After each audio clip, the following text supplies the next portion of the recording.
Brooks Running reminds us that we're all powered by something. Whether it's the me-time energy of a run after a day at the office, the electrifying energy of your first marathon, or the infectious energy of a group run with your friends. No matter what energy powers you, Brooks has gear specifically designed to unleash it. So lace up and let it out. Let's run there. Visit brooksrunning.com today to learn more. New Icy Hot. Nighttime recovery. Relieves pain at nighttime while your body recovers. Icy Hot. You're so back.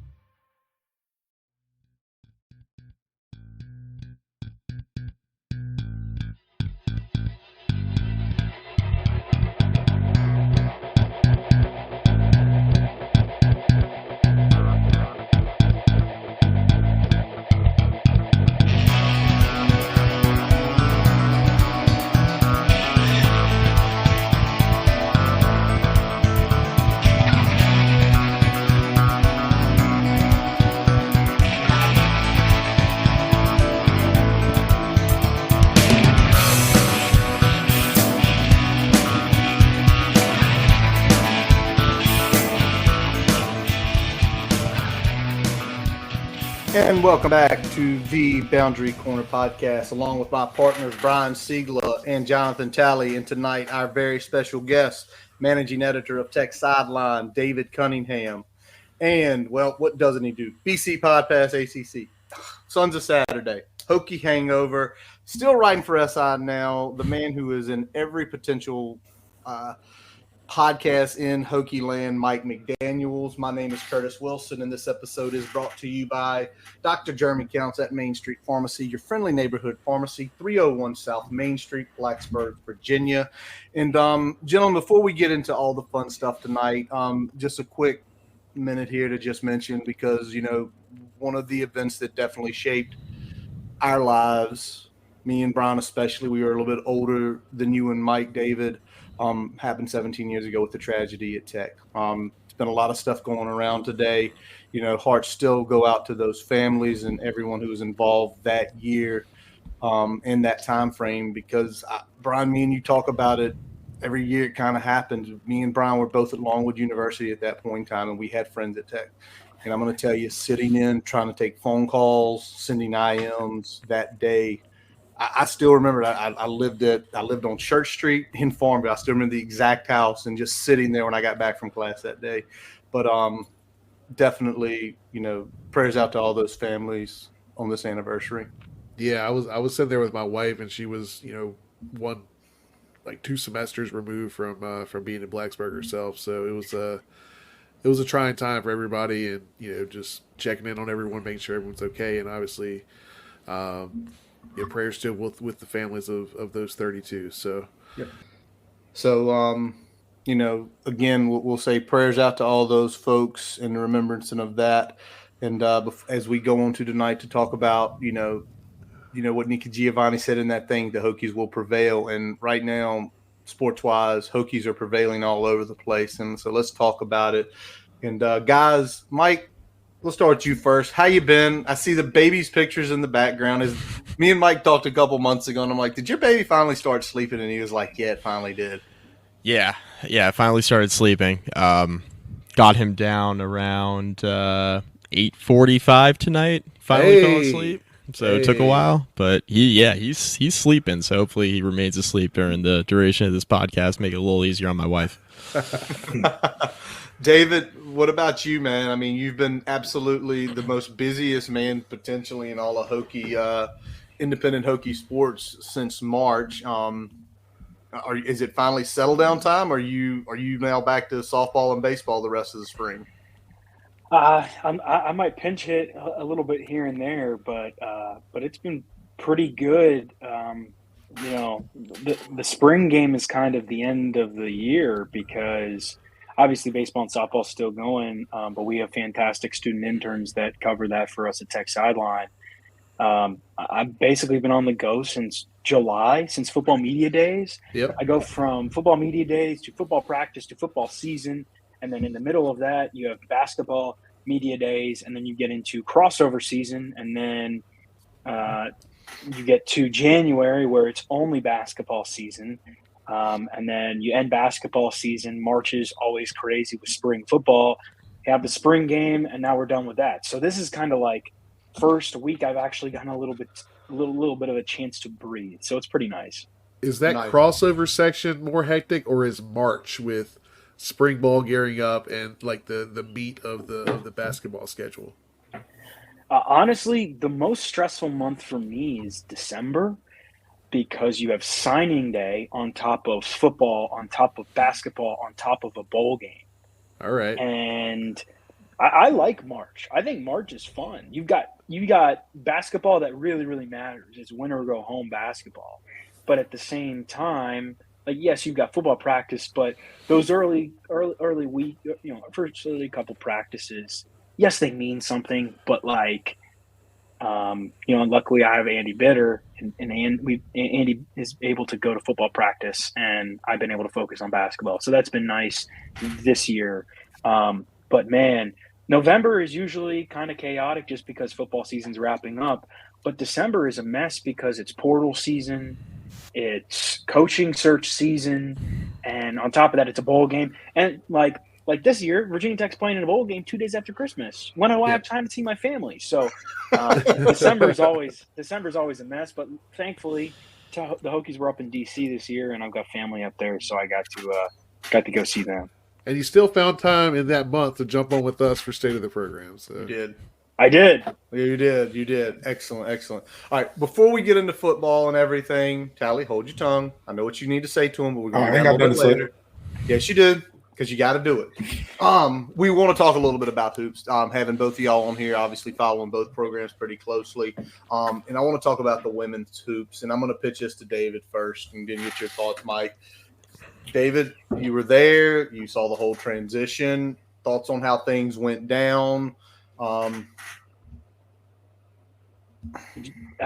You're really leaving it open ended for me. I'm leaving it. It's yours, buddy. Yeah. No, that's fine. That's fine.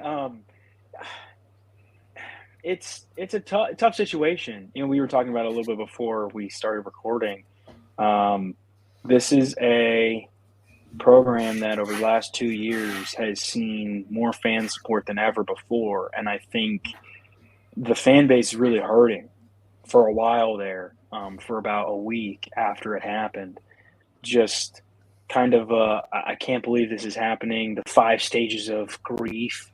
I think Coach Duffy I think she is a really good fit. I'm very curious to see what happens going forward. But as far as the Kenny Brooks era and how it ended, it was a little bit of an Irish goodbye. That's kind of the way I think a lot of people saw it playing out, unfortunately. He never said goodbye to the fan base. I think that will still, for a really, really long time, burn some people and really frustrate them. And I think that's all right.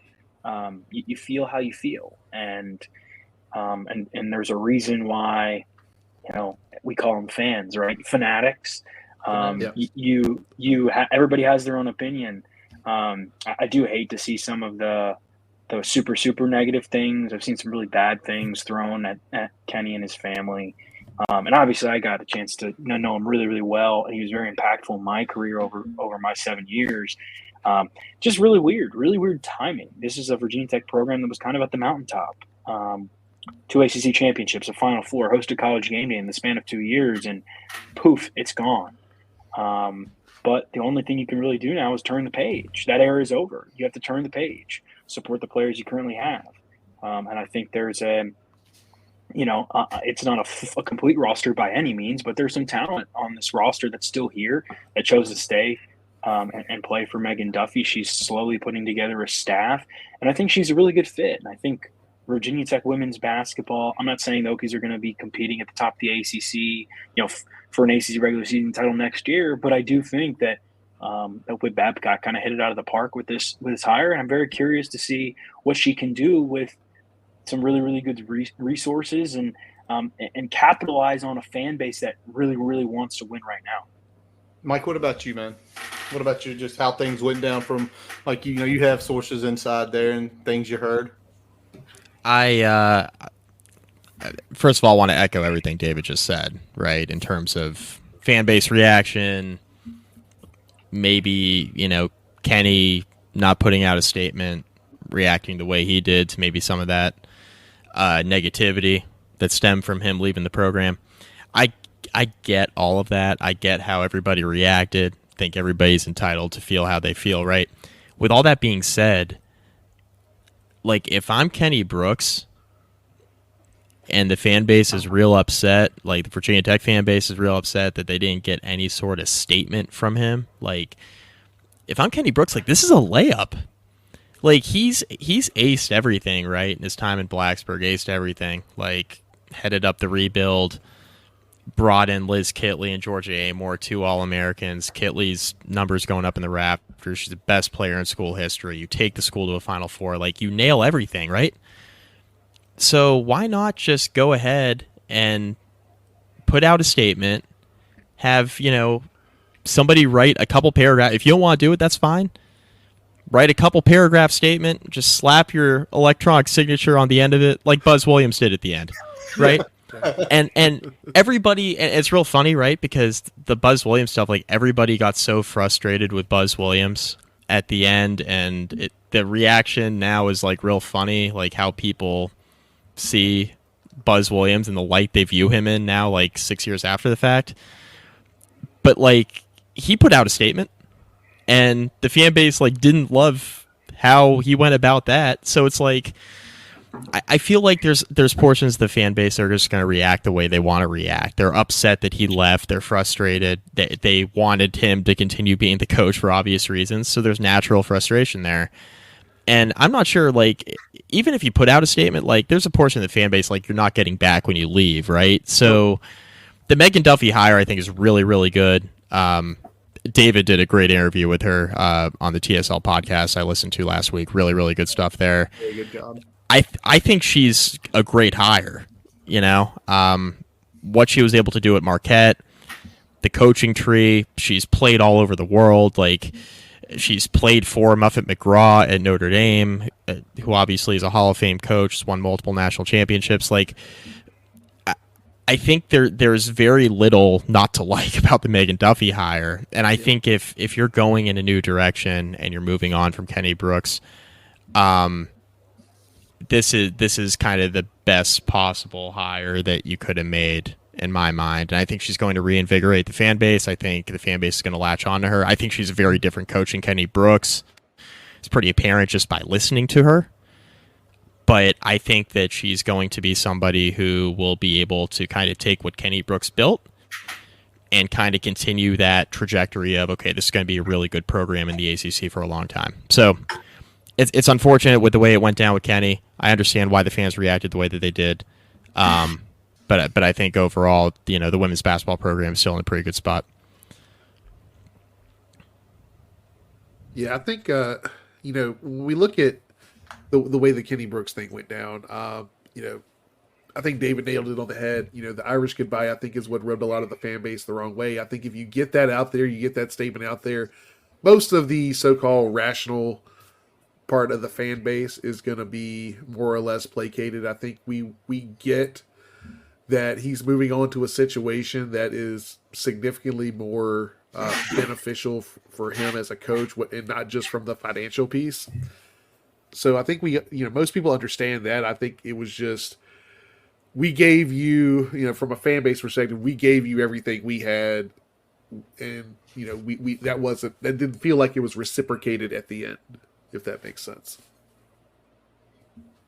100%. Yeah, I agree. I kind of agree with what you're saying. What everybody's been saying, Brian, especially what you just said. But it's like, I know I could never make it in, I guess, traditional corporate America now, because like my mouth is too slick, and I like. It was a couple of years ago when y'all was calling the people. You was calling the man Conference Kenny. You know what I'm saying? Like saying he couldn't win conference games and all type of shit. And then when somebody leaves, you want to fucking get mad and start bitching and moaning and all of that stuff. I'm just the kind of person where I would have been like, hey, thank you for the people that supported us. Whit Babcock, fuck you. If I didn't like him, I don't know their situation. I'm just saying, if that's what it is. Fuck you. You're cool. You're cool. You're cool. Exactly. Fuck you. you're cool, and then that's it. I think the people who, because I'm not a like diehard women's basketball fan. Yeah. You know what I'm saying? Like, I turn on the games when they were winning. It was good to have, to keep up with. Now I'm always going to, keep up with some stats and things, but really getting into it last couple of years, it's been great. But there's some people out there that, they probably are pretty diehard women's basketball fans. And I feel like those fans may, I don't want to say they deserve something, because it's like, but if I was the coach, I'm just saying the way I would do it would be like, hey, thank you for the people that supported us. Me and my family, we're going through a lot of stuff right now, but thank you for the people that supported us, and let it go. Because when you got like the daughter coming out, and I know she probably did it on her own, but like, and I'm 38. She's a child to me. She's a young lady. I don't want to call her a child, but it's like she's coming out to defend her dad. But like, you can do that. If your wife is, going through what she's going through, of course, praying for their family. Like, I ain't saying you got to tell people your business, but she just told it. You know what I'm saying? The daughter come out and tell the business. So if that was going to come out, just be like, hey man, we got stuff going on. And I'm sorry that I didn't get y'all a timely goodbye like you wanted, but it is what it is. Like, they gave me more money over here. This is where we want to be. I'm at their spring football game. Fuck what y'all talking about up there in Blacksburg, and kept it moving. That's just kind of how I feel. All of the whole smoke and mirrors where the coaches have to go out and it's going to be some stuff come out behind closed doors and stuff, like, man, fuck all that. Just tell us what it is if you want to tell it, and keep it moving. If you don't want to tell it, keep it quiet and go on about your life. That's all I think. There you go. Good points by all y'all, and I'm going to leave it right there. I do have a real quick question, David or Mike, because I don't know where to go for this. I've searched it. I can't find anything. What about Duffy? What about portal ads? Especially, she had a few of her former players. One very good player. I think the young lady averaged 17 and 9 last year. Any portal movement yet, or is it different for basketball? Because I don't know all the rules there. Yeah, I mean, this is an interesting recruiting time, and the recruiting periods for basketball are really, really hard to keep up with. It kind of like changes by the week. There was a dead period around the Final Four, so that was 2 weekends ago now as we record this. It's funny. I posted this on our TSL message boards the other day. I was actually out at breakfast with my family on Sunday after the spring game and saw Megan Duffy out with the recruit. She is recruiting. She is out there. She is busy. She's in the streets. Just because you don't see her does not mean she's not out there recruiting. It's just kind of a matter of time. This stuff happens fast or slow. She's still trying to get in her coaching staff. She hired one on Thursday, one on Friday. They're two really, really good recruiters. They were both recruiting coordinators at their previous schools. That stuff will come with time. It just kind of takes them a minute to get their footing down. And this was kind of the first big weekend they really had an opportunity to get some visitors in. And of course, in the portal, not everybody wants to take a visit. You look at the men's side, Jordan Ivy Curry, the first men's basketball commit, he did not take a visit to Virginia Tech before he committed, but some kids want to visit and some kids want to get that experience before they commit. So it's a process. It'll be an ongoing thing over the summer. She's going to fill out her roster. That's a fact. It's going to happen. This is kind of a matter of how it happens. It'll happen over time. But I think she set up her staff pretty well so far. And the players she has coming back, they're pretty talented kids. Mike, anything on top of that? No, I think you about covered it. I think the same faction of the fan base that was getting real upset about the Kenny Brooks lack of a statement is the same group that's thinking that Megan Duffy's not out there recruiting. So I just wanted to say I appreciate David's statement there off the top. So now, hey, some of y'all fans be doing too much. I know I do a lot of crazy shit. Y'all creating fake pages, talking crazy to these people. Stop doing that, please. Just be normal crazy. Don't be fucking crazy. You know what I'm saying? Like, be us crazy. Don't be way down the line crazy. I don't know, man. They be doing too much. Some people do. It's not even a joke. Some people be creating fake accounts to do stuff. Hey, I mean, I think the same one that's Kenny Brooks right now was Tech Sideline not too long ago. So, Lord have mercy. See, I didn't even know. I didn't even know this much, but whatever. All right, I'm gonna flip real quick. Men's hoops. We've already talked about Jaden Ivey Curry. First of all, what a land if he comes here. I mean, he is a top 10 shooting guard in the portal, top 75 total. Like, that's a stud to land. Burnham looks like a good bench player out of COC. Let's talk about the new one, David. If you've had a chance, or Mike, if y'all had a chance, Rodney Brown Jr. coming all the way from Cal. 6'7" or so, 180 pounds.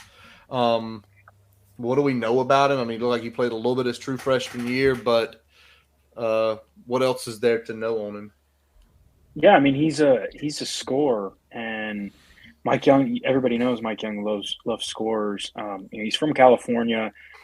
I would imagine it's going to be an interesting transition for him to come all the way to the East Coast, but he's been pretty successful. He was successful, I should say, in big games this year for Cal.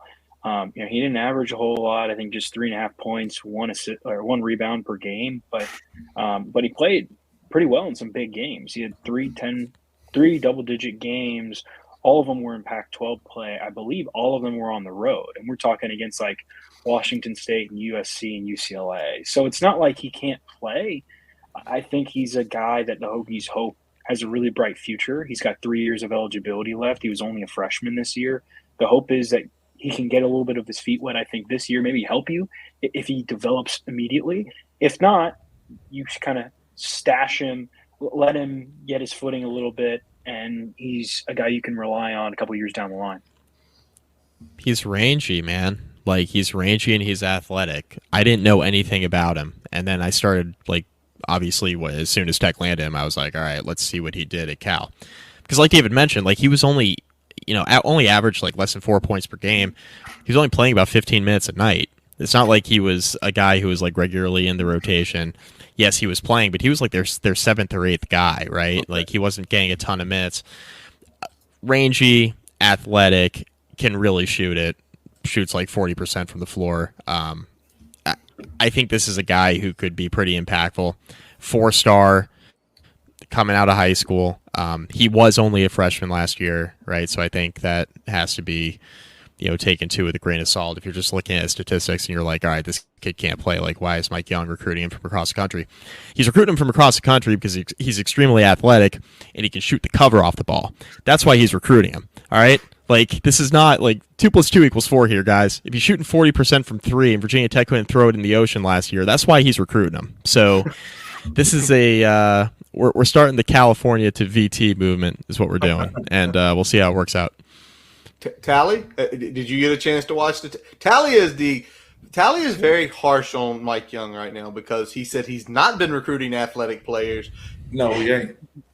But you know what? It looks like it's changing a little bit this portal cycle though. And I want to watch what I say because I don't every kid that's played for Virginia Tech is more athletic than me at this point. But at the same time, what I'm saying is that in the ACC, when you play basketball, you're going to go against certain guards that Mike Young is recruiting guards that aren't going to match up with them day in and day out. Night in and night out, our guards haven't been matching up with everybody else's guards. You got to have some big guards. You got to have some athletic guards. Just like Mike said, you got to have some rangy players. He just hasn't been going after them. He's been this diamond in the rough, punch above your weight class type person. And that'll get you one good year in 5 years. But if you're trying to build something and have a consistent program, it's hard to do that with those kind of players in the ACC. So, again, I don't, there's a lot of people that's talking about, you'll say money and you'll say, NIL and stuff like that. But you have to look at the type of players that we're recruiting as well and the type of players that we're keeping, because I think he's got some of those players, but for whatever reason, we're not keeping them. I don't know if it's the system. I don't know. I don't want to go into all of it because everybody thinks I like want to jump on Mike Young, and I really don't. But I just feel like with the two transfers, well, I don't want to say two. I'll say the transfers that he's bringing in, I see him making an effort to try to do some different type of recruiting. So because it's only one or two Storm Murphys out there. You know, like when I seen Storm Murphy, I was like, what the fuck he gonna do? You know what I'm saying? Like, what is he gonna do? But he actually was a really good player. You know what I'm saying? Because I'm just thinking about the people that he's playing against. You know, but at the same time, it's like there's only one of him in the like. You can't just keep getting people like that. You can't keep getting people like Justin Mutz that like punch above that weight class every single year. You know what I'm saying? You're 6'7", but you're playing like you're 6'10". So sometimes you just got to go get some 6'10" people. There you go. That's all I'm gonna say. Hey, let me ask this, Mike, real quick. Were you shocked when as many portal like it shocked me because it was just like, oh, portal,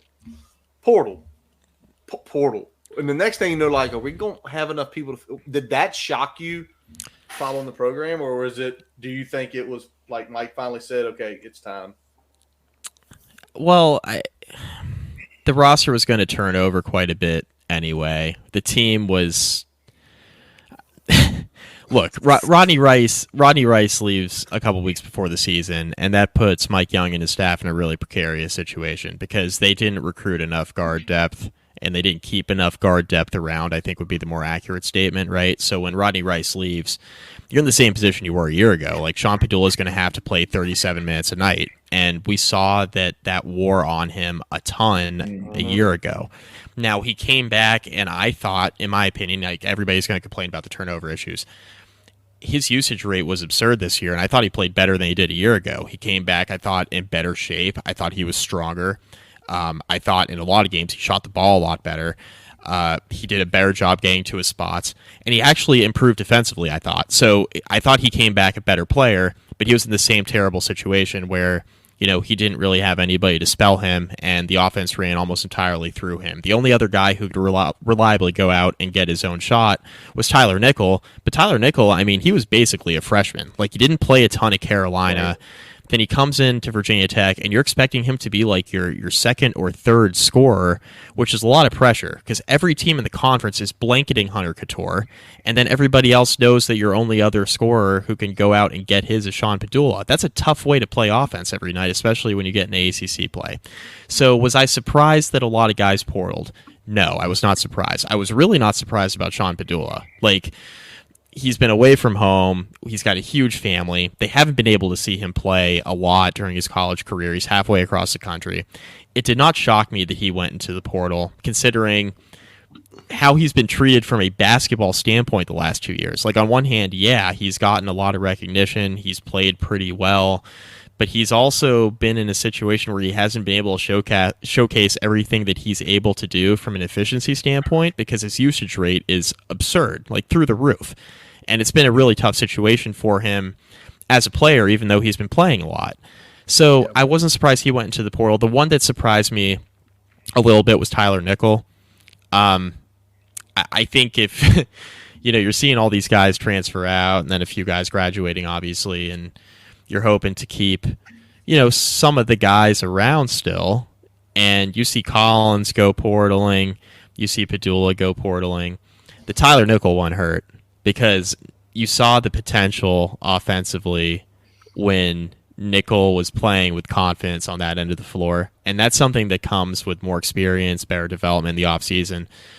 So that one, I think, hurts more than almost any other. And, yeah, you'd love to have Padula back, but the Tyler Nickel one hurt a lot considering he had a few years of eligibility left, and you started to see his potential as the year went on last year. So that one hurt, but you know, this roster needed some turnover, and the fan base complaining about how the team's not athletic. This isn't a shot at you, Tally. This is everybody else.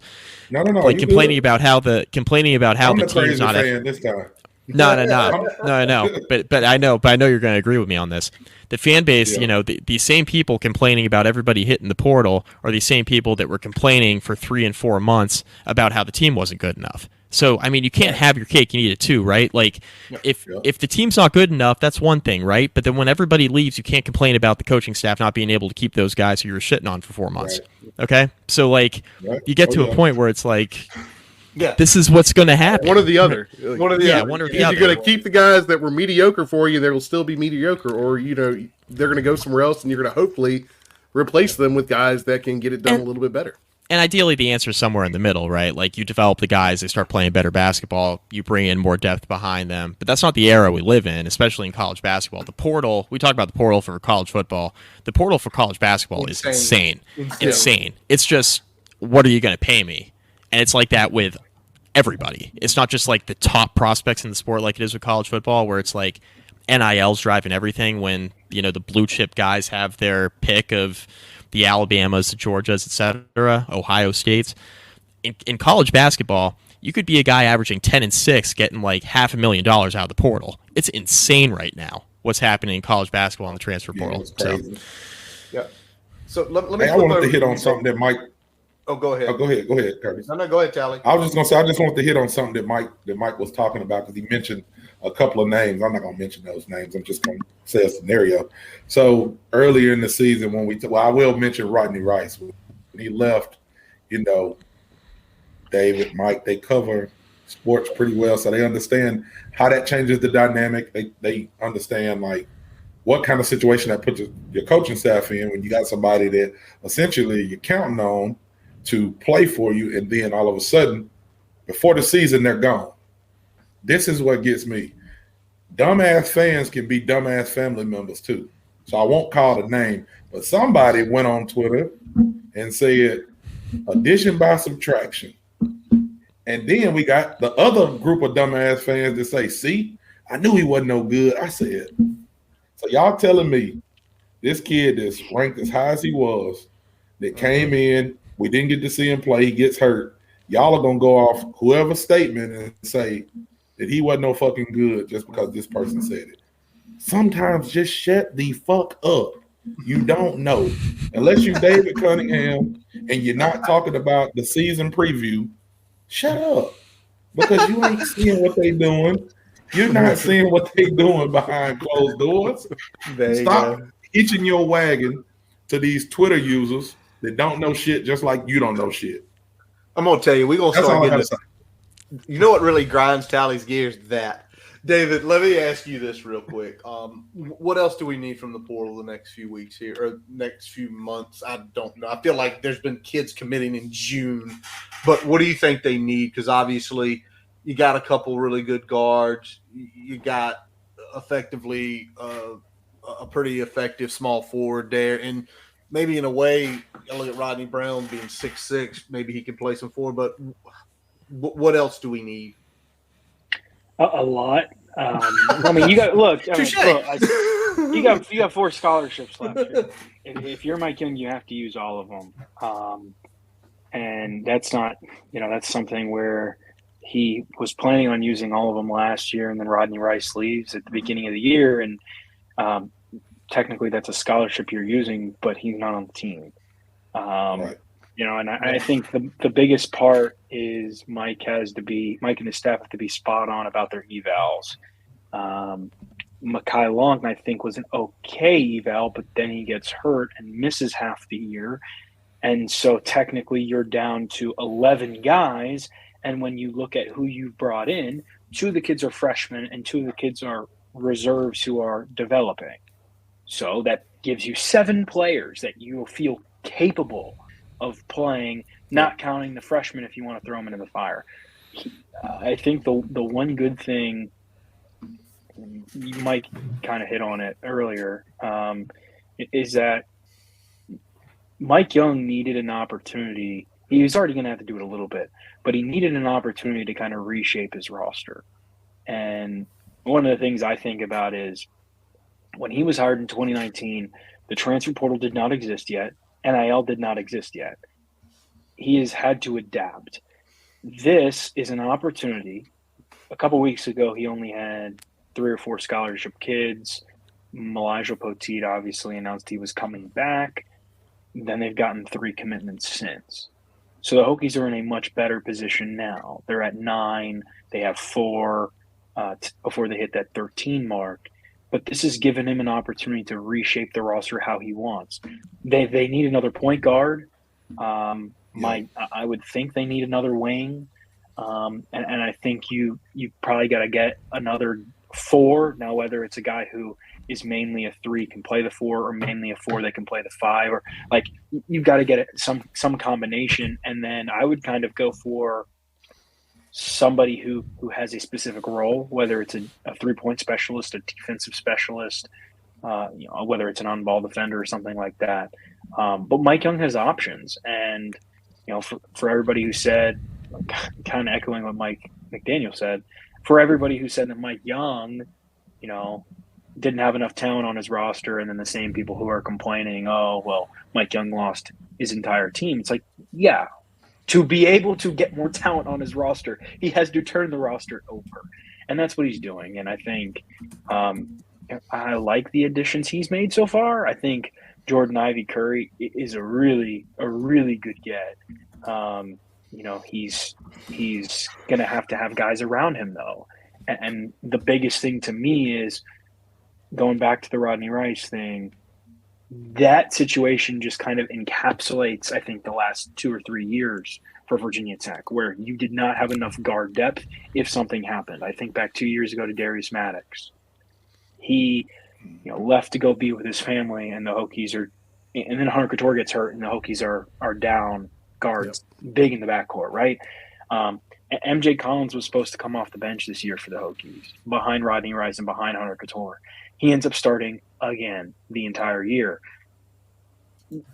You need to have more of a security blanket, if that's what you want to call it, in mind if something happens. More of a kind of a, in case of emergency, break glass type of plan. Like you need to have some more depth in mind there. And I think I'm very excited to see Ryan Jones. He's the top 100 freshman coming in. I think he's going to be a big help immediately. I think you pair him with Elijah Poteet and Patrick Wessler, who I think is continuing to come along. I think you've got an all right trio there, a pretty good trio. You could maybe get a guy who can play some 4 and 5. There are a lot of different ways Mike Young can go about it. And the beauty of it is, if he had kept everybody, he wouldn't have had that opportunity. Yeah. And now he's basically building from scratch. And just one note on the question you asked Curtis, Mike, earlier, the only player that surprised me that entered the portal was Nickel. It's a money thing. Virginia Tech does not have a lot of basketball NIL, and that's just a fact. The NIL is going to football, with some stuff going to women's basketball, but that's more, individual donor specific. Yeah, sure. Virginia Tech is being competitive in football NIL, and that's important. And but at the same time, you guys talked about how crazy the men's basketball NIL space is, and a lot of these guys can enter the portal, and they can get outrageous deals, and they can go make 2 to 3 times what they probably should be making. Based on what they provide, I should say. That's just kind of the way it is. So I think Virginia Tech is in an okay situation. Mike Young's playing a little bit of money ball, if that's how you want to describe it. But this is an opportunity. I'm not sure you could label Mike as he's sort of on the hot seat. I think his seat's a little warm. I think he needs to win, but also he finished 8th in the ACC this year. So I think he's heading in the right direction, but it's not going to matter unless he goes and wins basketball games. And I think if he can do that, he'll gain back a lot of the fan base. But it does feel really weird that, basically the top 6-7 options on the Virginia Tech team, all but one, Moaja Poteet, are gone. That's very weird, but this is kind of the age that we live in now. Yeah, 100% on that. I mean, it's been pretty wild, and I think, and we said it on here, at least he's doing something. At least he's not standing pat saying, I'm just going to ride with who got me here. Hunter graduates and a couple guys leave, whatever. He's at least doing something, in essence, to try to improve the team versus standing pat. Because I think as a fan, you get more frustrated if it's just, we're just going to ride with this again. And not, all of us would be sitting here like, that's not going to get us to the tournament. That's not going to get us competing. You need to. USAA knows dynamic duos can save the day, like superheroes and sidekicks, or auto and home insurance. With USAA, you can bundle your auto and home and save up to 10%. Visit USAA.com/bundle. Bundle savings are off total premium, not available in all states or in all situations. To qualify, auto policy must be active prior to property policy issue, subject to change. Restrictions apply. Membership eligibility and product restrictions apply and are subject to change. USAA means United Services Automobile Association and its affiliates, San Antonio, Texas. If this were a Reese's TV ad, you'd be staring at a Reese's peanut butter cup. And sure, my voice is peanut buttery smooth, but still, you need to see the peanut butter cups, right? No? I can really just say Reese's and you'll go get some? Okay, Reese's. Reese's. Reese's. Really working, actually. Reese's. Reese's. I'm on to something. Reese's. Reese's. Reese's. Do something. And to his credit, he, like you said, like Tally said, people complained when he went about the players, and then when he got rid of them, people complained again. Can't make everybody happy. All right, before we get into spring game weekend, all the fun stuff, we are going to take a quick break from Main Street Pharmacy and our digital partners. I can probably save you a lot of money, and I can take a lot better care of you. That's pretty much it. My name is Jeremy Counts, and I'm a pharmacist. I own and operate Main Street Pharmacy here in downtown Blacksburg. My brother's a pharmacist, I'm a pharmacist, my uncle's a pharmacist, my dad's a pharmacist. I remember he would give me M&Ms to count in little pill counters. This is something I've always done, and I'm just lucky that what I know so well is something that I can do and feel good about it and give back to people. Pharmacies are your frontline defense. Pharmacy's job is to make sure you're getting optimal care for the lowest price possible. Also, we take the pressure off of emergency rooms. I'll tell people immediately when they need to go to the doctor, or I'll tell them if they just need a cream over the counter.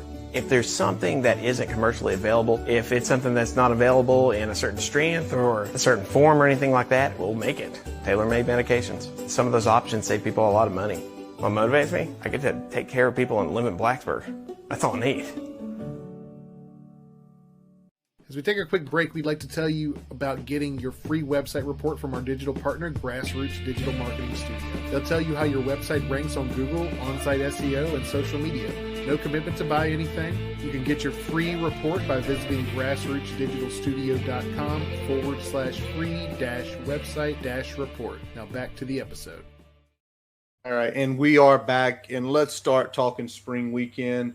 Let's talk about the fun. Obviously, myself did not make it. Tally could not make it. Mike did not make it. But Cunningham, you and Siegler were all over the place during spring weekend. I know Brian went. David, did you go to Spring Jam on Friday night? I did not go to Spring Jam on Friday night. I was actually hanging out with my family. Oh, what a good. Yeah, my parents came into town, so I was spending some time with them. All right. Well, Brian, give us some festivities. Who you ran into? Who'd you yuck it up with at Spring Jam? Probably the person I yucked it up with the longest was Kevin Drones. We were walking around. We were kind of mingling. I saw him across the bar. I was like, all right, I'm going over there. Beeline. So we talked for about a half hour. Ran into, Tyrod, Kevin Jones were there, Evans Brothers. So, I mean, it was a good time. Obviously, a bunch of folks from the podcast community was out there, bloggers, Treadmill Horse, Dan Pultz from Tales of Terradome. So there were a bunch of folks out there. We had a really good time. Obviously, all the sons were there. Got to hang out with Billy and Pat.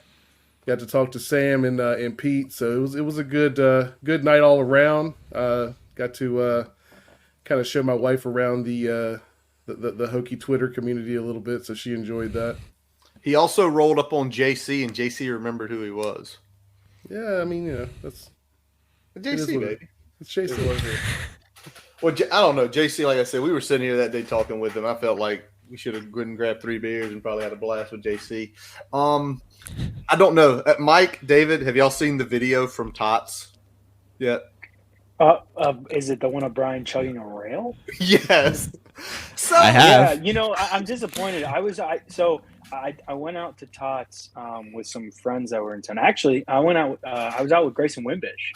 Oh, okay. I'm disappointed. Unfortunately, I believe I was in the press box or on my way to the press box when you guys were doing your live podcast. So I'm disappointed I missed it. But I geeked out when I saw that video. That was very impressive. When somebody tells you to chug a rail, you chug a rail. You just have to. I think that's a rule. Yeah, I need to talk to Miss Siegler and see how you was acting afterwards. Yeah. You know what? I did all right. I did all right. Yeah, it's all cool to chug a rail, but I want to know what happened after that. Yeah, it's usually the aftermath that gets after you. Yeah, I seen what happened when you chug Evan Williams. It's true. So I'm just saying. Go ahead, Mike. You guys be putting me in a body bag if I was chugging a rail of Tots, dragging me Brian, outstairs. I love the hockey. Oh yeah, that was pretty. Yeah, you got to give my sick. wife props on that. She actually found that at Cracker Barrel. Believe it or not. Yeah. If you got that from Cracker Barrel, you paid $300 for that motherfucker. Cracker Barrel is the highest store around. You can go in there and get a piece of candy. You can go in there and get a piece of candy for $20. I'm telling you. She said she got a good deal on it, but I don't know what that means in terms of comparative analysis here of what it costs somewhere else. But anyway, I got to wear it and it was cool. If you really need to know the price next time we hang out, Brian, I'll have my wifey figure out the exact amount that came off of that. All right, they'll share shit like that. But I know you went to Chicken Hill for tailgate. Brian, you had a great weekend, dude. David, you did too, even with family in town. It sounds like going. Yeah, did you hear what David said? Said, yeah, unfortunately, I was going to the press box. And we're talking to royalty. Let me just say this. Royalty. As I said earlier, this is kind of like the last big weekend of my grind since July, right? Yeah. I am as ready to get it over with as possible. It is great to see people, right? But man, and I'm gonna really enjoy when we get into the nitty-gritty details about all this. But at the end of the day, it's a spring game. There's only so much you can take away from it, and so it's like there are a lot of things I would rather be doing on a Saturday than covering a spring game, but I enjoyed it. And when I say that, it's mostly because there are so many people that come into town. Like, I would have loved to go spend time with my parents. I would have loved to see Brian. There were a lot of other people from the Virginia Tech community that were in town. And unfortunately, it's like, sorry guys, I got to go work. But it was nice for those who I did catch up with. It was nice to see them. So. Well, very nice. Well, ready? Let's get to the game. Let's get to, I literally just finished watching it last night. It only took me all weekend to watch it. So let's go to the game. Let's ask some, some questions. Let's discuss a few things. We're going to start on defense because that's where we started last week when we were previewing it. And David, I'm going to start with you on this one, and then we'll go. Mike, you'll take it second. Defensive line. Give me one player that impressed you the most, not named APR, because APR is a monster just whenever it happens. It has to be Keyshawn Burgos, man. I mean, my colleague Andy Bitter wrote it in his 5 thoughts on Sunday. That's like a Hall of Fame spring game performance. You have a tip pass, and I don't know if they give Hall of Fame they induct people into the Hall of Fame for spring game performances, but he had a tip pass that led to an interception. And then he had 3 sacks back to back to back, and then he recovers a fumble. This man was all over the place, and I really liked. I asked Brent Pry after the game about Burgos, and he just talked about his motor and how he's a hardworking guy. He's always going. And I think Burgos is somebody that, he's maybe not going to be. He's not going to be Antoine Powell-Ryland. He's not going to be Cole Nelson necessarily. But I think if he's playing at a high level, that just provides Virginia Tech even more depth. It's only a bonus. There you go. Mikey? Yeah, I mean it's Burgos. I hate to not add more color to this, right? But like, it's Burgos. He was phenomenal. Like, what more do you want? And he's going to be a key part of the rotation at defensive end, right? APR's holding down one side of the defensive line, probably going to be either Cole Nelson or Burgos on the other side. And it doesn't really matter who's going to start. Burgos is going to get a lot of snaps. So it was really encouraging to see him perform the way they did. Tally, what about you, man? Who impressed you on the D-line? I mean, I of course I want to say Burgos, but we got two people that's already said it, so I got to go with something different, man. I gotta go. I mean, it was good to see Copeland in action, because I know a lot of people have seen his workouts and seen different things that he's done, but to see, anytime a defensive lineman gets an interception, no matter how he gets it, you know what I'm saying? Like, that's just good to see. So to see his athleticism, to be able to get it and how he moves, even though he may not have tremendous stats like Keyshawn Burgos did, like, for us to be getting bigger in the trenches and to be getting more athletic in the trenches is definitely good to see. So I'll give it to Copeland, just because he looked like a big running back after that pick, man. He was moving pretty good. Yeah. You know what I noticed on the pick more than anything, though? It wasn't that Burgos tipped it. It wasn't then that Copeland caught it. It was that Allie Jennings, which is your number one receiver, hustles back down the field and knocks the ball out. He's coming off of an injury, and it's a fucking spring game that he really don't have to play in. You know what I'm saying? But he's so jacked to be on the field that after a pick, he's hustling back to knock the ball out. Like, that made me get pretty hyped. As hype you can get on a pick. You know what I'm saying? But it's both Tech teams. You're winning either way. But I was like, damn, look at Jennings running down the field and punching the ball out. So that was pretty cool to see. Siegel, what about you, man? I'm gonna switch over to the other defensive tackle here. It was Peebles. He looked really fast off the ball. Like, there were a couple times where he was in the backfield before the ball even got to the quarterback. Disruptive. It didn't necessarily show up on the stat sheet, but like, everything I saw from him when I was watching the tape back, he's going to be an animal. So I'm looking forward to that. All right. I'm going to close out real quick here with two names y'all haven't mentioned, because it was good to hear their names. And that was Jason Abbey, Richmond product from just down the road here from my house at Freeman, and James Jeanette, because I think they have to find a fourth defensive end. We know it's being looked like CJ McCray got hurt. There are things being said that, it might be something broken. I have not seen official yet, but it was not good. He did not come back in the game. He was hobbling off, but they need that fourth defensive end. And to see a young guy like Abby, who was sort of under the radar being recruited, and Jeanette, who came in out of a JUCO. First of all, James Jeanette did not look 210 pounds. I think they are straight up lying about his weight. 225, 230 maybe. He did not look 210, but it was great seeing that from those two guys making contributions.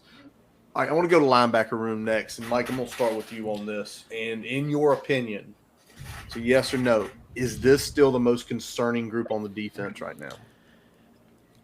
I'm personally more concerned about safety than I am about linebacker. All right. There were some, and I don't want to jump ahead. I know we got this outline. I don't want to jump ahead. But there were some guys that stood out to me at linebacker. Like, Caleb Woodson's going to be a phenomenal player. Like, he was good in a pinch last year. He was good on Saturday. He's going to be a really, really important part of Brent Pry's defense here for the next few years. And so when I see those types of guys on the field, and I see the way that Brumfield played, like, I feel pretty good about linebacker. Again, like, you don't really get the full appreciation of everything that Brumfield's able to do, only because it is a spring game. You are splitting the defense up. Right. You don't see him have full command of the entire starting 11. But in what we saw, I was impressed. He looked like it was as advertised, right? So yeah, I am not personally overly concerned about linebacker. I think Virginia Tech just on paper looks a lot better there than they did a year ago, just from a starting standpoint, from a depth perspective. So I'm more concerned about safeties, and we'll get to that in a bit. All righty. David, what about you?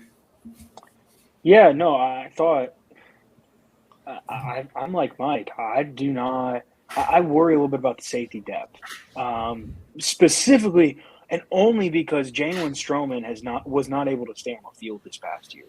Mm-hmm. And I don't mean like he's dinged up right now. Yeah, and he was out for targeting a couple times. So it's like you have to stay on the field, and he might. I think he's the most valuable player on this Virginia Tech defense, simply because there's not a lot of safety depth. Okay. And again, I don't want to get too far down, but like if there was one position I think Virginia Tech needs to target somebody in the transfer portal, if it was going to get somebody this spring, it's safety. Okay. Like on the defensive side of the ball, that is. As far as linebacker, I feel all right about Virginia Tech at linebacker. We haven't gotten to see Kelly Lawson this spring, but I think Sam Brumfield kind of comes in and fills that position of need, and everybody else has a year under their belt. I agree with Mike. I think Caleb Woodson's going to be the real deal. I am super excited to watch him play. I think he got valuable reps last year. And Keontae Jenkins is back too. This is you add Brumfield and Jenkins together. If Virginia Tech can kind of get some things straightened out there at will, I think the Hokies will be in good shape there. You got Gabe Williams coming in. I think the depth is starting to develop there, assuming they can stay healthy. Yep. Go ahead, Tyler. No, I was just saying, I mean, David kind of hit the nail on the head when he's talking about the depth piece of it. You know what I'm saying? Like, a lot of years we may have, man, it's going to be a good year. Then it's football. This guy gets hurt. And then you get somebody put in behind him that's just a total drop-off from who that first line of defense is. I think Greg McElroy was talking about it, and somebody posted when he was talking about the Hokie spring game, and he's talking about everybody's raving about they actually have depth. You know what I'm saying? You see, Jaden Keller, and then you see Brumfield come in, and then Kelly Lawson and the McDonald twins, and you've got some names that can get in and give you a couple of plays, and just to flip-flop back kind of to the defensive line. Fugal might have played 10 plays in the spring game. Again, it's a spring game, but he doesn't need to play a whole bunch of plays. That's not where he's going to be good at. You need to be able to plug him in and play him. Then you think about you still got Emmett Laws coming in, who a lot of people's high on that defensive line. So when you talk about the linebacker is going to depend on what the defensive line can do. If the defensive line can do what they're supposed to do and keep the offensive linemen from getting to the second level, I like our chances with people like Caleb Woodson and Brumfield and so on and so forth. I hate to keep going back to that, but that's going to be the key. Getting what we've got in the trenches right now is working. If everybody can stay healthy there, that linebacker core is going to be fine. Yep. We'll get to what everybody's worry is, like these guys have been saying here a little bit. Yeah. I'm going to say this before I'm going to pitch it over to Brian to get his thoughts on the linebacker room. I think what's going to be impressive is to see how Lawson is with Brumfield, because you have someone who, y'all have mentioned it, Mike, you said it, commanding the 11 people, where Lawson, who is just an athletic freak, where at will he can be like roam, attack the ball carrier, attack the flats, attack on the blitz, where last year not having that Mike who can stabilize, because we saw Brumfield, and it's tough to analyze a linebacker play just from that side view. You need all the views. You need, okay, did he hit the right gap? It seemed like he was hitting most of the right gaps, going to the right spot. Doing that is going to just improve the young guys' mentality. We have a low bar after what we watched for half the year last year. Yeah. Yes. So Brian, this is not linebackers not concerning them anymore. Even Tally and Cunningham thinking we've got depth now there. What about you? I'm at a point where I feel comfortable. I don't necessarily feel like we have great depth, but I feel like we have 2 or 3 guys that can get the job done, and then another 2 or 3 guys that you feel pretty good about if you have to rely on them for extended periods of a game, right? So I think that's a step up from where we were last year. We've got better leadership in that room with Brumfield in there, and I think that's going to be the biggest piece of the puzzle this year. I think that team was missing that group was missing a leader last year, somebody that not only knew what they were doing, but knew how to lead from the front, from the linebacker position. And I think we didn't really see that last year, and I think we're going to get that in Brumfield this year. So that's what I'm most excited about, because that's going to trickle down to those younger guys, to those guys that have some experience but may not have always been able to put the pieces together. All right, I'm gonna flip over now to the defensive back room, and I'm gonna phrase the question this way, David, because you and Mike mentioned your concern is safety. If the defensive back room, both corners and safety, is fully healthy, is this gonna be as advertised? Is it going to be a throwback to what we all grew up with? If everybody's healthy. If everybody's healthy. I think you're forgetting how good some of those old Virginia Tech DB units were, man. I'm not. Oh, I sat there. I watched them. So let me put it this way. If Virginia Tech is completely healthy at DB, I feel very good. Dorian Strong and Mansour Delane might be the best cornerback pairing in the ACC. And I think some of those young guys like Dante Lovett and Braylon Johnson are coming along well. The one thing is we have not really seen them in big-time game action yet. And that's what I'm curious to see, right? They're developing, Chris Marv, we talked to Chris Marv, we talked to Mansour actually after the spring game, and they spoke highly of those guys. But you can't teach experience, and that's the next step. At safety, if Jalen Stroman's healthy, I feel pretty good. But Jalen Jones and Mose Phillips have to take that next step forward. I think they can be good. But we saw a lot last year where they weren't necessarily good. That's not saying that they can't be good, but they've still got room to grow. I'm curious to see if a guy like Quentin Reddish factors in. He's a true freshman. Derek Jones raved about him when the Hokies signed him in the offseason. Curious to see where he fits in. But I think you feel pretty good about Mose Phillips and Jalen Jones if you have Jalen Stroman. If you can kind of spread those snaps around.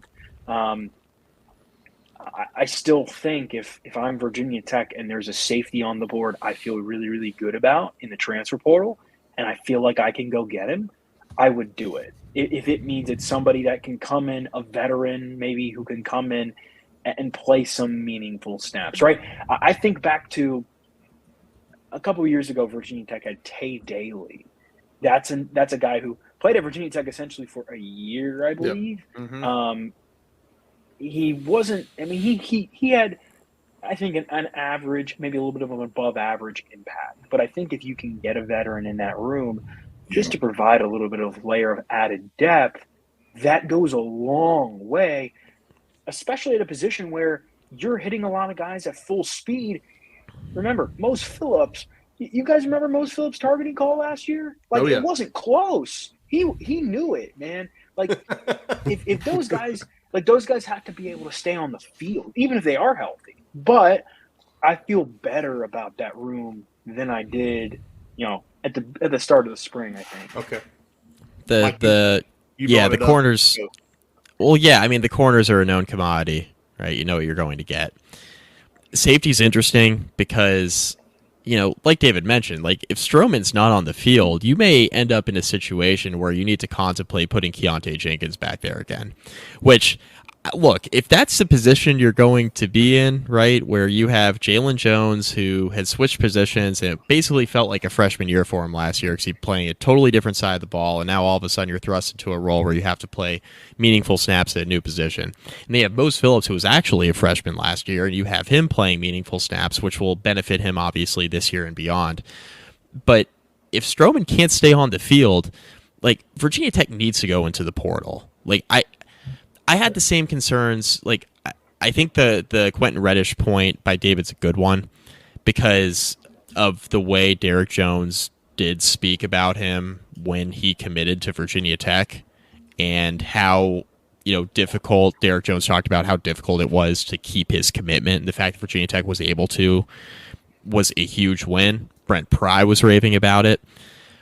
When you have the coaching staff speaking that highly about a guy, maybe he factors in sooner rather than later. And I think that's a really good point. I think it's going to be overlooked because I think everybody's obviously concerned about, how Jalen Jones and Mose Phillips are going to factor in if Stroman can stay healthy.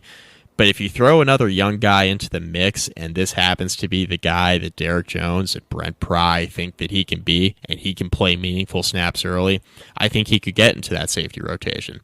So I am concerned about the back end of the defense. I am. I'm not concerned about corner. I'm concerned about safety because I think there are issues here where you could run into maybe your starters not being as effective as you want, but even more importantly, perhaps, like, maybe you don't have the depth there, or at least like the established depth, the developed depth that you want at this stage of the game where you're going to have a good offense, you're going to have what we think is going to be a good front seven.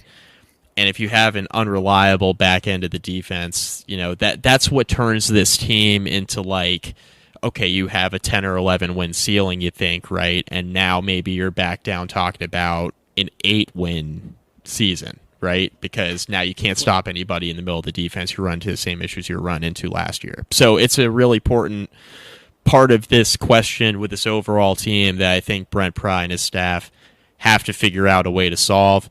I know they're saying all the right things in the media. They feel good about Mose Phillips and Jalen Jones. We know Stroman's a good player if he can stay on the field. I think the staff feels good about things, but I'm with David. Like, if you can go into the portal and you think you can get a guy that can come in and challenge for a starting role, I think this is the year to do it because I think this is the year where you're kind of working, in my opinion, in a 1-year window with Kyron Drones and several playmakers on the offense. We know they're running out of eligibility and they're all going to be really impactful in several spots. 25 looks like a rebuild. I think you have to kind of go all in with this team this year. If you think there's a perceived weakness on paper going into the summer, I think you absolutely have to address it. And safety is the one spot on the team where I could see them absolutely going after somebody in the portal. Brian? Yeah, I'm kind of with the portal ad, and I'll kind of approach this from two perspectives. We don't really know what we have with Reddish yet. I feel like Reddish is somebody that, we've talked about it on here that I could see playing a lot of meaningful snaps pretty early, just like Mose Phillips did last year. I think you're going to see that type of level of snap count from him in 2024. But to that point, like if you can find a Tate Daly-esque player, especially a guy if he can play, some safety and maybe even some nickel for you, somebody with that type of versatility, because I don't think we necessarily have a true nickel like we had with Canteen last year. Somebody like that might be a really good ad if you can find that type of player in the portal. That's probably the type of player you'd want to bring in this scenario to kind of fill a couple of the small holes that you have in that back end. I think we're at a point where we've got some safeties that have some experience, and we know as long as he's on the field that Stroman is a very good piece of that. But safeties in general, you need to have more of them because they're the player that's going to most likely get that targeting call, right? So you're at a risk of losing at least one of your safeties in every single game. Think about this. Think about how many games Virginia Tech starting safeties, Nasir Peoples and Jalen Stroman played together this year. They didn't play an entire game together. That's crazy. No, that is crazy. Like, unless the UVA game at the very end of the year, that would have been the only one. But like it was they started a game and then one of them got ejected and then Peoples was hurt for a little bit and then they come back and Stroman gets ejected again and it's like it got and then they're both injured again. It's like you need consistency back there. You have to have it. I think Virginia Tech's linebackers were not good last year. As a as a whole, and I think Sam Brumfield fills a lot of problems. Can you go get a Sam Brumfield-esque ad? I don't know if you can. I don't know if that guy's available, but that's kind of the biggest question I have for this team heading into the summer is can you shore up that depth at safety, because you're going to face adversity and you don't want to have to be on the road at Miami or on the road at Stanford relying, at the beginning of ACC play, relying about, do we have enough safety depth? That's something you try to figure out right now. Callie, anything else you need to add or put your 2 cents? Yeah, no, I agree with about 90% of what David's saying. The only thing I don't agree with is when he said it's the biggest hole to fill, because it's not. We're going to talk about the biggest hole later on. But on the defense, yes. On the team, no. But again, I mean, I hate to sound like a broken record, but a lot of times what they went and did, and I got to give the coaching staff credit, for the most part, they've hit on just about every evaluation that they've had in the portal. Not a lie. They've done a good job to go into the portal and pull players out to be at least productive for us. So if they can keep that same mantra and go and get a safety, would definitely help right here, because you don't, like David said, you don't want to go into ACC play or get down there and start playing Miami and go, all right, freshman, you got to go in there and show us something because we don't got nobody else. You know what I'm saying? It's great when you can find that kind of like diamond in the rough and somebody comes on and plays great before they have to, but you don't want to have to rely on that. And that's what has been our problem in the past. I do think that up front it's going to help us, because we're going to be able to rotate so many people out, in and out, to keep some of those linemen off of our second and third levels. But at the same time, it's like our problem last year was people breaking big runs for the most part. Like I wasn't so scared of the passing game. Rutgers beat us with like fucking 35 passing. 31 yards pass. You know what I'm saying? So we're having problems of people busting runs right up the middle. It's going to be a little bit different this year. Hopefully, prayerfully, that's what I'm saying. So you're going to need some guys that's going to be able to, hold their own in coverage and just come up and make a tackle when you have to. Instead of making 10 tackles, you might have to make 5.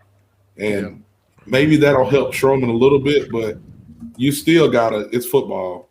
You still got to have some – you got to have some depth there. Somebody's going to get rolled up on. Somebody's going to twist their ankle. You got to go and get somebody out of the portal in that safety position. Yeah, and safety fits are still going to be important. That's the biggest piece to that. Like, even if you're fitting up good in the front, there's going to be times when your safety is going to have to come up in the spill area and make a play, or fill somewhere if there was a blitz. So there's going to be times where they're going to have to make a play at the line of scrimmage, or about 8 or 9 yards in that range, from the line of scrimmage, and we've got to make sure that they can do that consistently. And I think that was the biggest thing we didn't see last year, was the consistent part of that. Like, there would be times where they'd make that play, but it only takes 1 or 2 a game to create a problem for you. And they was having to come up and field fucking 20 times. Because wasn't nobody in the front stopping nobody. It was either we was getting sacks or they was going for fucking 90-yard touchdowns. I'm gonna go with this on David. David, I'm 95. You and Mike, I'm 95% with y'all. You said one thing though. They need a Brumfield-esque. I don't think they need a Brumfield-esque. I don't think they need someone who is an all-conference caliber type player coming from a smaller school. I think what they need, because I think what we saw in the we make the jokes like. Mike, I'm just going to say it. This is per Mike McDaniels. Death, taxes, and Stroman getting effing ejected. It did feel like that a lot of times last year. But the truth is, just give me a steady. Give me someone who's flexible. They don't need to blow it out of this world, but they need to play smart, and they need to have a pretty healthy record. That's what we need, because I think what we're seeing here is we know Stroman can play, but he can make the boneheaded plays. Most can play. He makes the boneheaded plays. We hope Jalen Jones takes the step. We hope maybe Quentin Reddish is the second coming. But I need someone who's going to be steady. Because if we have someone who's steady, it's going to keep that room down where when the boneheaded play happens, okay, he's fine. He's going to be able to help and run support. He'll understand the coverage concept. I don't need him to. Would I love to find a Cam Chancellor? Yes, that'd be wonderful. They don't exist, though. Cam Chancellor would never make it through a whole game in this day and age. No. Because the Tyler Boyd like Mose Phillips. Every single one. Kyle Jarrett wouldn't even make it through a game nowadays. But the nastiest hit he ever laid was clean. It looked terrible. The pit sideline guy. Go back in your memory banks when boom, and it was just like, he just caught shoulder.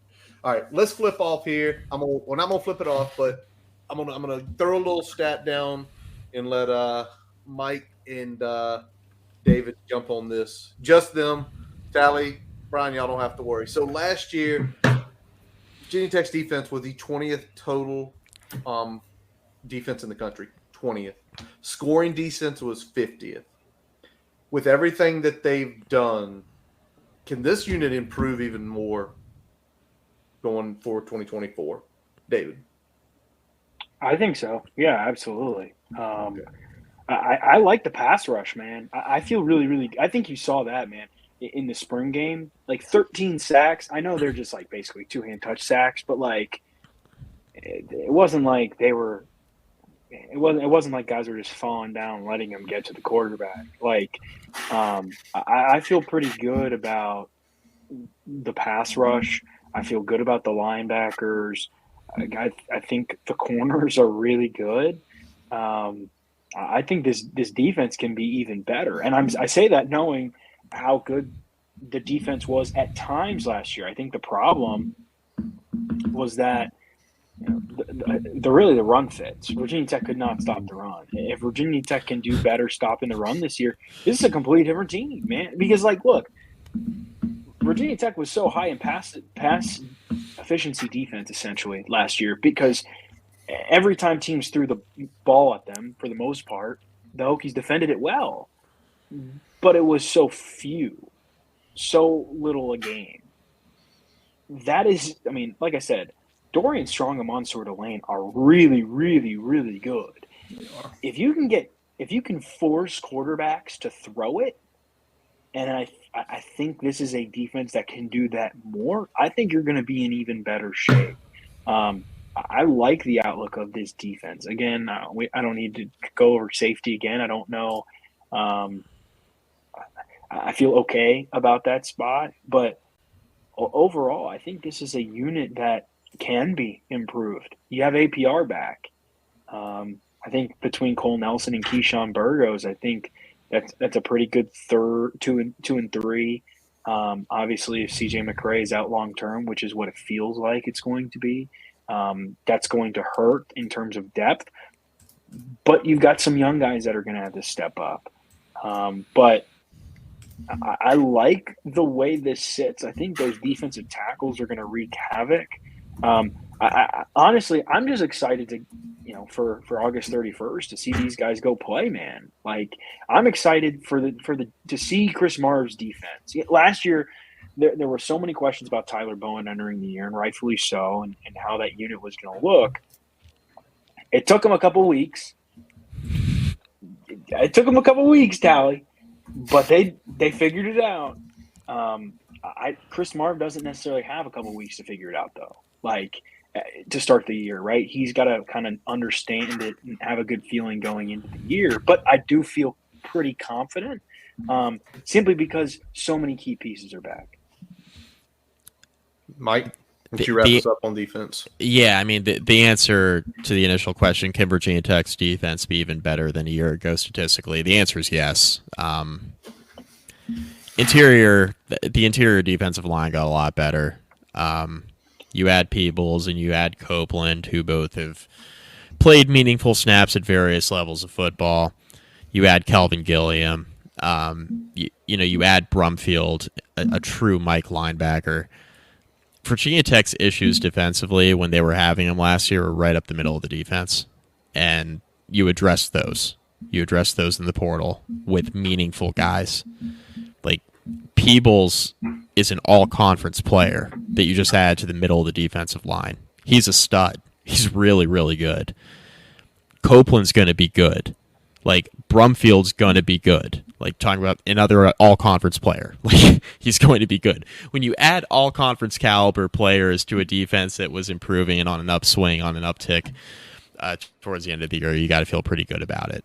You have 2 number 1 corners. That's just what you have, right? Yep. In Delane and Strong, they're 2 number 1 corners. You have them on the same team. It's the best 1-2 tandem at cornerback in the ACC for my money. That's a really good core, guys. And look, even with McCray injury, like, okay, so you need to search for a 4th defensive end. Virginia Tech, like going into last year, they just wanted to have 2 defensive ends. It's true. I'm not talking about like two meaningful starters. Like, no, we need like 2 like warm bodies at defensive end going into the year last year. And now we're talking about, okay, who's the 4th defensive end going to be? That's a good spot to be. End. That's what I'm saying. Like, that's a good spot to be in, right? So, and even with the concerns at safety, Stroman's a good player, and the guys who we talked about, they've played meaningful snaps last year. It's not like you're starting a true freshman in a spot, or you don't have any sort of depth there. I am concerned about the depth, but like, that's the worst thing we're going to talk about. Is like, okay, who's our 3rd safety going to be? Who's our 4th defensive end going to be? We've come a long way, guys, in 24 months. Yeah, we've come a long way. The insane part. All right, we're going to flip over to the offensive side of the room now. We have to talk about the quarterback room. QB1 solid. I mean, he looked so smooth out there on Saturday. He looked like everything was under control. David, you probably similar to our friend Robbie, who had a chance to view practice, talking about how it's there. Like, that team is his. So I'm going to stay away from Kyron. But let me ask you this. I'm going to start with Mike on this one. All right, if Pop Watson is quarterback 2 come fall, because per Brent Pry, he is slightly ahead of Dylan Whitkey, is it more of they need Pop to stay because of his upside potential after Drones leaves, or is it just flat out he won the job? Hard to say. I mean, I think the easy answer is, like, they need him to stay because of his upside. Like, I think that's the easy answer. Based on what we saw, like, it's kind of tough to say. I know he didn't have the best spring game. I also know that, the way spring games are operated, number 1, spring games don't really matter all that much. Number 2, like, the way spring games operate doesn't really benefit a guy like Pop Watson, whose greatest attribute at this stage in his career is his ability to run. Right. Can't really do a lot of that in spring game because you're not live as a quarterback. So, I think Virginia Tech's in a spot at quarterback where, like, 25 is going to be a rebuild. So, like, I think it's in Virginia Tech's best interest to just try to develop Pop Watson and Dylan Whitkey, assuming he sticks around. Try to develop them, because going into next year, you're going to have a rebuild. And, like, sure, could Brent Pry go and get, like, an established quarterback in the portal? Like, of course he could. But I think it would be in Virginia Tech's best interest to just develop the young guys in 2025, just given kind of what it looks like on paper at this point in time. And look, I don't think Virginia Tech's in a spot where, and I've seen this floating around social media. I know Andy Bitter and Chris Coleman, David, both addressed this in various columns on TSL, and I think they're right on the money. Virginia Tech's not in a spot where, like, they can go out and get a quarterback out of the transfer portal to go back up Kyron Drones. First of all, like, the caliber of quarterback you're going to get, like, you'd rather just develop Pop Watson and Dylan Whitkey, number 1. Number 2, it's like, what's the incentive of that quarterback to come to Blacksburg and sit behind Kyron Drones? Like, what's the incentive? Like, okay, you have multiple years remaining. Maybe you get a guy with, like, multiple years of eligibility. Okay, that's great, but then, is that guy, like, guaranteed going to be better than Pop Watson? Because if the answer is no, then going into 2025, like, Pop could be gone, and you could be left with this guy you got out of the transfer portal that you really just got to back up Kyron Drones because you didn't think Pop was ready right now, right? So it's like, okay, it was a contingency plan in 24, and now he's got to be your primary in 25 because Pop Watson, you scared him away. So you got to be really careful, right? And to answer your question, Curtis, I really don't know. I think I think they need Pop to stick around. Like, I think that's a simple answer. And I don't think we'll really know until fall comes around and, you get another full summer, you get to camp, and you kind of see where you're at. And I think we'll have like a true answer at that point. All right, David. Yeah, I mean, I feel all right about the quarterback room. I think Pop is a pretty good talent. Yeah. I just think Kyron Drones said it best after the game. He was asked if he feels like the spring game does not necessarily benefit quarterbacks who are mobile, who need to be able to move. And he's like, yeah, man. He's like, Pop, talking about Pop. He basically said Pop is kind of in the same situation I was in last year, where you don't get to really showcase your abilities. I think the staff likes Pop, and I think he's got talent. I think it's just hard to tell because, he's not really live. The fans have not gotten a chance to see him live. That's just the fact.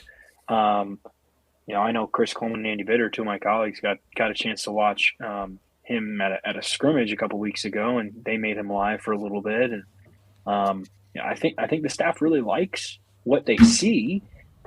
And the way I'll put it is this: if Kyron Drones gets hurt, man, it doesn't really matter what other quarterback you're rolling out. Like, I think you trust in the kid that's been in all the meetings and is the one that's putting in extra work and the one that you have a good rapport with. And I think that's Pop Watson. And I think, Brent Pry said he feels like Pop's a little bit farther along than Dylan Whitkey, and I would expect Pop to win the job. He just looks a little bit better. But I did hear, from talking with some people, that the staff really likes how much Pop has developed this spring. So I think he's somebody like you don't want the kid to leave, because I think he has a bright future. And, if Kyron potentially leaves after this year, well, maybe Pop is the guy, right? You don't know what kind of situation he's going to get thrown into, but everything I've seen shows that he has a pretty potentially bright future in Blacksburg. And you only can take so much from a spring game. Remember, Kyron Drones didn't have a good spring game last year. Like, he did not statistically, but he had a good spring. I liked what I saw on film. Yep. Tally, what do you think? Tally, are you leaning it's because of the temperature, or you think he's going to flat out win the job is why they're keeping him? Yeah, I think Pop's going to be fine. Like I said, I don't want to overreact to a spring game. It's kind of – I seen everybody – they jumped on you, David, but I understood what you were saying about Drones last year because it was the same thing that we said while he was in there. It's like, statistically, you would say, okay, he didn't have a good spring game, but I think Mike might have said a spring game isn't set up to let him do what he's good at doing. So, everybody jumps on spring games and talk about this and that, and when we got on here and we talked about it, and I kept telling people, I was like, you got to look at the whole body of work for the kid, and that's kind of what I do for Pop. He's been in there. I've talked to, people close to the program, parents, players. They like what Pop is. They like what he does for the team. I think it'd be hard to go and get somebody to come in and make an impact like he has on the, at least the wide receiver group right now. You know what I mean? So you want to, like Mike said, you want to develop him as much as you can, because if Kyron goes down, which you don't even want to think about that, or you don't want to talk that up, it's going to be a drop-off with whoever you go get because he's your quarterback one and how much time he's put in to run that offense. So it doesn't matter who goes in next. It's going to be a drop-off, at least for, a while. So roll with Pop. I think he'll be fine to, keep getting those reps, keep getting better, keep getting bigger, because for him to be a running quarterback, he's small. Yeah, we got to get him some more weight, and I think it'll be fine. That man needs to live at the nutrition center. And just constantly be ordering food. Just keep ordering food, Pop. Brian, I'm gonna pitch it over to you, and then we're gonna go back to Mike one more time. Yeah, couple things here. I'm absolutely with David. I don't think that bringing in and we'll throw it to the guys down the street. A Tony Muskett-esque quarterback to back up Kyron Drones is worth the risk of chasing off someone like Pop Watson, just to have a guy that's like basically a Band-Aid should an injury occur in 2024. I don't think it's worth that type of risk. I think we know enough about what we have in Pop. I think he knows the offense as good or better than anyone that we bring in at this juncture in the process for 2024. So I don't think that's worth a consideration at this point, because we're going to be looking at potentially a stopgap potential quarterback situation in 2025 anyway, right? Like it's going to be kind of a rebuild, kind of a retool, whatever you want to call it. So that's already going to be a situation regardless of who we have at that position behind Kyron. So that's number one. Number two, to Tally's point, and really, I think all of you kind of made this point as well. Spring game isn't set up for Pop Watson's skill set, and I think also, and we're going to talk about this next. I think the Maroon team had what I would call a dress rehearsal of what the actual starting offensive line is going to look like come the fall. So I think Pop did not exactly have the top-notch crew, if you will, on his side of the ball. So that probably put him a little more behind the eight ball on top of everything else that the spring game brings with it. So I think those two factors probably played into him not having the best statistical game or really having a ton of standout moments that you can kind of look back on and say, all right, well, that's something that we can take away from, or that's something we can take away from. Because by all accounts, in practice, in the scrimmages, he's been doing a really good job. All right, Mike, you said you had one more thing you wanted to hit before we close it out. Yeah, it kind of relates just to Pop Watson not being able to, show his skill set in the spring game. The spring game is for fans, yep, and it's for recruits. And it's a huge it's a huge recruiting weekend. Like that's who it's for. The practice periods, like those extra practices you get, we talk about like bowl games too, right? You get the extra practices, like that's really important. The coaches rave about that. That's a big reason why they play in the smaller bowl games, right? That's not the college football playoff. Like it's a big deal for development. Spring is a big time for development for your roster. The practice periods are far more meaningful than the spring game, which is for the fans and the recruits. So if the coaching staff is telling you they really like Pop Watson, like David just mentioned, and they're talking about all spring, and they're pleased with his development, I don't want to say they could give a rat's ass about spring game itself, because that would be a false statement. Yeah. But don't put too much into spring game versus all the practices and kind of what you've seen with your two eyes over extended periods of time. It's just a small piece. Like spring game is a piece of a puzzle with several practices that you've had for a period of 5 or 6 weeks. It's just one small piece of it. I know fans latch on to it. We do want to emphasize. Yeah, and of course, it's football. It's football.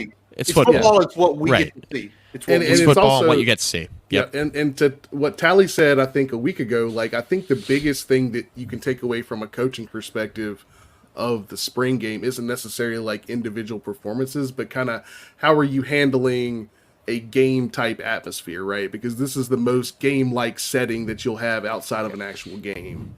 So I think those pieces are where you kind of see and can actually make some sort of judgment case versus like individual stats or what you see on the tape necessarily. I think that matters to a point, but not necessarily more than those other practices. But I think that game day atmosphere element and how you handle that and things like that is probably what is evaluated more. Yep. All right, before we go to the next one, I just got to throw it up because I had not seen our man Andretti is back in the house.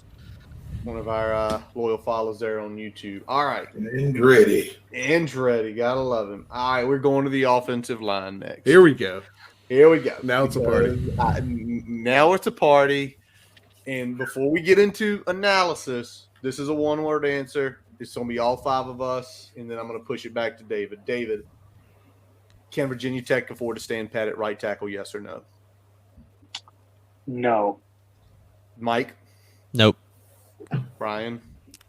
No. I say no. Tally? Fuck no. I knew it was coming. All right. Now that that's been settled, we can't stand pat. Are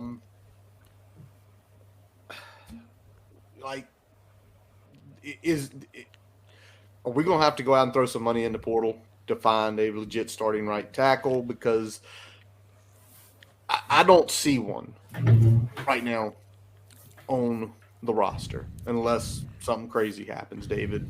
You saw some periods and stuff we weren't accustomed to. We'll say you. Yeah, I mean, I don't think you'll ever turn down an offensive lineman in the portal if he's the right fit. The problem is they're so hard to come by. Yeah. The problem is that guys that are anywhere between 6'2" and 6'6" and say, 250 pounds to 280, 300. I mean, like those giant guys, as you guys well know, they don't come around very often. They're hot commodities. They're almost like basketball players in the portal in terms of how high their values are. I think Virginia Tech needs to add an offensive lineman. The thing I'm most interested in is to see how some of these young guys come along. Laith Ganem was a guy who Brent Pry hyped up a lot towards the end of the spring. We spoke with him, and he said he was really pleased with how Ganem was coming along. But it would not hurt Virginia Tech. I think I would, if I'm Virginia Tech, I would actually try everything in my power I could to get a guy with experience, because I think a lot of the other places on the offensive line are pretty solid, right? You return both of the Moore brothers. You bring in Montavious Cunningham. I think Tech likes what it has with Xavier Chaplin. But I look at but I think if you can bring in a tackle, I think Virginia Tech would do everything in its power to. I think Ron Crook has developed that group pretty well in the time that he's been here, which it's only been a year.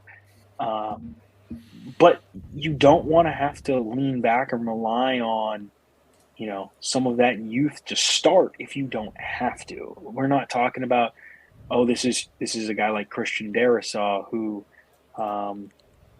is ready to start immediately. I mean, there have been Virginia Tech offensive lines in the past that have been really, really young and really, really good. Yep.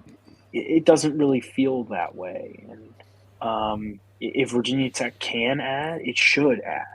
The only question is who's going to be available. But if I'm Virginia Tech, I'm making a super, super hard push to add an offensive lineman, specifically a tackle, because, man, if you do that, I think you feel a whole lot better about your depth, because you have some really talented young kids in the program, I think, that are continuing to get better. It's only a matter of time.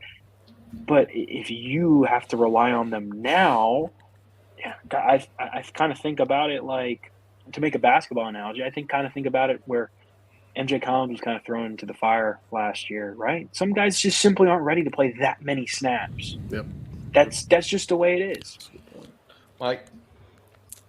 This kind of goes back to the conversation we were having about safety. Like, if you feel like you can make a run at a 1-year stopgap, do it. At tackle, you absolutely need to do it, because this is a 1-year window. That's how I view it. I view it as a 1-year window. Not that like Pry and the program won't continue to be good. That's not what I mean. I just mean like with this group, this is a 1-year window with the key contributors on offense and defense. So I feel like if you can go into the portal and make a run at maybe a couple tackles, because I mean David hit it around the head, like, it is really, really hard to portal offensive linemen. Not to say you can't get them in the door, but you don't really know if they're a right fit until they show up. Like, you just don't. Like, you put them on the practice field, you see how they learn your scheme. You really don't know if they're going to be a fit until they get there. Like, portaling offensive linemen is really, really, really difficult. At least that's how it's been since, for the 4 or 5 years we've had it. It's been tough. Like, the use cases are not very good. Now, Virginia Tech's over the scholarship limit. That's really important to note, right? Because, Brent Pry, yes, like he and his staff, they're going to be having some tough conversations, and I'm sure some of them have already been had, with some of these players that aren't going to be a part of the program in the fall, because he needs to make room to maybe go out and get a right tackle. But if you can make enough room to maybe go get two, I think that would be pretty beneficial, because from a depth standpoint, like David mentioned, I mean, obviously all eyes are on the Parker Clements situation, but like David mentioned, Xavier Chaplin, yes, he's big, he's athletic. We think the staff likes what they have there on the left side of the offensive line. But if he starts to struggle or he gets banged up, which he was banged up as a freshman, or else he would have gotten on the field, I think, pretty early. Yeah. He was banged up as a freshman. He's got that injury history there. It wouldn't hurt having another veteran offensive lineman in the room at the tackle spot. So I think it's really important. I also think that Tyler Bowen's scheme, and we didn't see this a lot in the spring game because the quarterbacks weren't live, but we saw it a lot the second half of the year last year. I think a big reason why the offensive line play improved is because Virginia Tech's offense with Kyron Drones just looks so drastically different. Didn't have a drop-back quarterback. You're rolling the pocket a lot. All that stuff benefits offensive linemen, right? Benefits the offensive line. And for as well as Virginia Tech's offensive line played, in my opinion, the second half of the year, I think a lot of it had to do with the scheme. Like, I don't think the play, and this is nothing against Ron Crook. I think he has done a great job developing guys in the 1 year he's been in Blacksburg, but, like, the scheme helped a lot. Like, the way the offense looked and the way they were calling plays and running the system helped a lot in the second half of the year, and I think it can help them again this year, right? So, like, yeah, Parker Clements is not great when he's standing stationary at right tackle, but, like, Virginia Tech needs to roll with him, and they're running kind of a similar offense they did the second half of the year last year, I think they'll be okay. So I don't think it's like a 5-alarm fire situation, but I think if you can go out and get a tackle, you absolutely need to do it. Callie, just because he said, go ahead. Mike made it sound good, so I don't want to come in and make it sound real bad. You know what I'm saying? Like, he was kind of diplomatic with it, but he mentioned the name, so I'll say it like Parker. Like, he too old and too big to just keep getting beat. You know what I'm saying? Like, I get it. Keyshawn Burgos is fast and he's big and he's athletic, but he, as it sits, is not a top performer in the ACC. Like, Parker's going to see better defensive ends than Keyshawn Burgos. At least one every game, today. Probably. Yeah, at least one every game. As it sits today. And David just told us at the beginning of the show that Burgos had a Hall of Fame day. A fucking Hall of Fame day. And I think Parker's been there for fucking 9 years. And you let somebody have a Hall of Fame day. And it ain't just his fault. So, I play around and joke around. And I think they do got to get better there. I think Parker has to be better. I think he'd be good as a depth piece. I just don't know that he's a starter. I think that our floor has been raised at Virginia Tech. And some of these guys who we just have to go with. But it's kind of hard for an offensive line as well, because offensive lineman has to have continuity, and you're playing different people at different positions. And, you may be used to this guy starting beside you or this tight end starting beside you, and you're calling plays and different things are going on during a play. When you're at a spring game, you got the most offensive linemen on the field of any other position, Yeah. We're just trying to find 5. In a spring game, you're saying you need 10 to 12. Yep. We just ain't got it right now. But just at individual workouts, individual one-on-one things, I've always seen Parker get beat. And as a veteran lineman, as somebody who the coaches have raved about during practice, MVP during the spring, different things like that, you just expect a little bit better play from him than what I've seen. So that's why I'm super hard on him, I guess. But yeah, I'm with Mike. Mike said it best when he said, "This is your year," And I'm gonna go ahead and say it. Like, the coaches are buying into it as well. Like, the trajectory has to go up. You got I think one of the hardest shirts that I've seen them wearing is the shirts where they had the 3, the 7, and then the question mark. Yeah. Like, that question mark can't be less than 7. You have to win more games than that. because that's what you're selling. You know what I'm saying? Then if you win more games than that, even if it's 8 games, even though you want to win more, if that trajectory keeps going up, then what you're selling in your program is easier to go out and recruit. So quarterback leaves, you may go pull a top quarterback, if you're in the position where you need somebody to come in. Where you say, hey, you see what we did in this program? We built it up. We won this many games. We were this piece away. We got these many people coming back. Like, it's a couple of things that can happen if you have that season that most people are expecting. But if you ain't good in the trenches, you ain't going to have a good season. So we got to find a way to have the best 5 linemen on the field to protect the quarterback. Parker looked like he's going to get somebody killed. Ryan, what you think? I think that in terms of trajectory, so let's start there. In terms of trajectory, the offensive line is going to determine more than any other position on the field how many wins we get this year.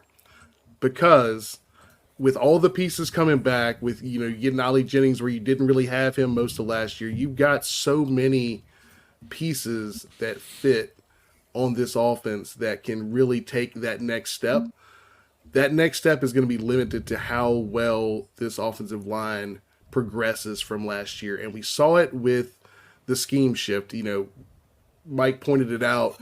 If I'm an offensive lineman on like a 5-step drop, if you're rolling the pocket and I'm hinge blocking instead of having to drop back and make sure that this guy doesn't speed rush around the edge on me while I'm kick stepping, that's a whole lot easier block.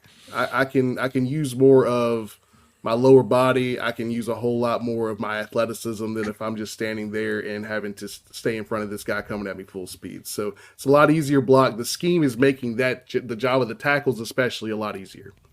So that's number one. But in terms of just getting guys in, I definitely think we need at least 1 tackle. I know Mike said 2. I would like at least 1 tackle, and it needs to be somebody that at least had some sort of experience. I don't know if it needs to be a, kind of a 1-year rental of a guy that's, been a multi-year starter.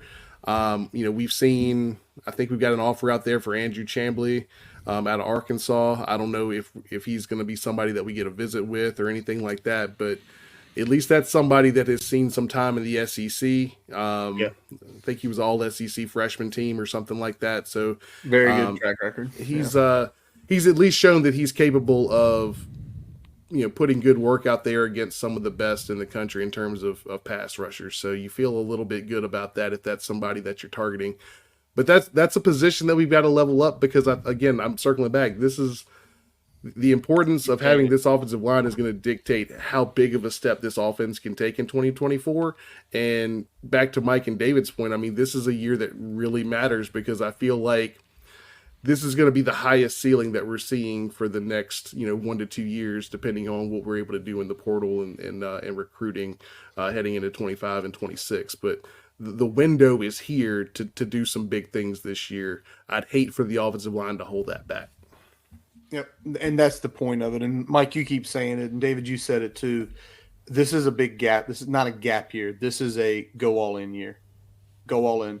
You have a quarterback who threw 17 touchdowns, 3 picks, was super efficient, almost ran for 1,000 yards in less than 10 games.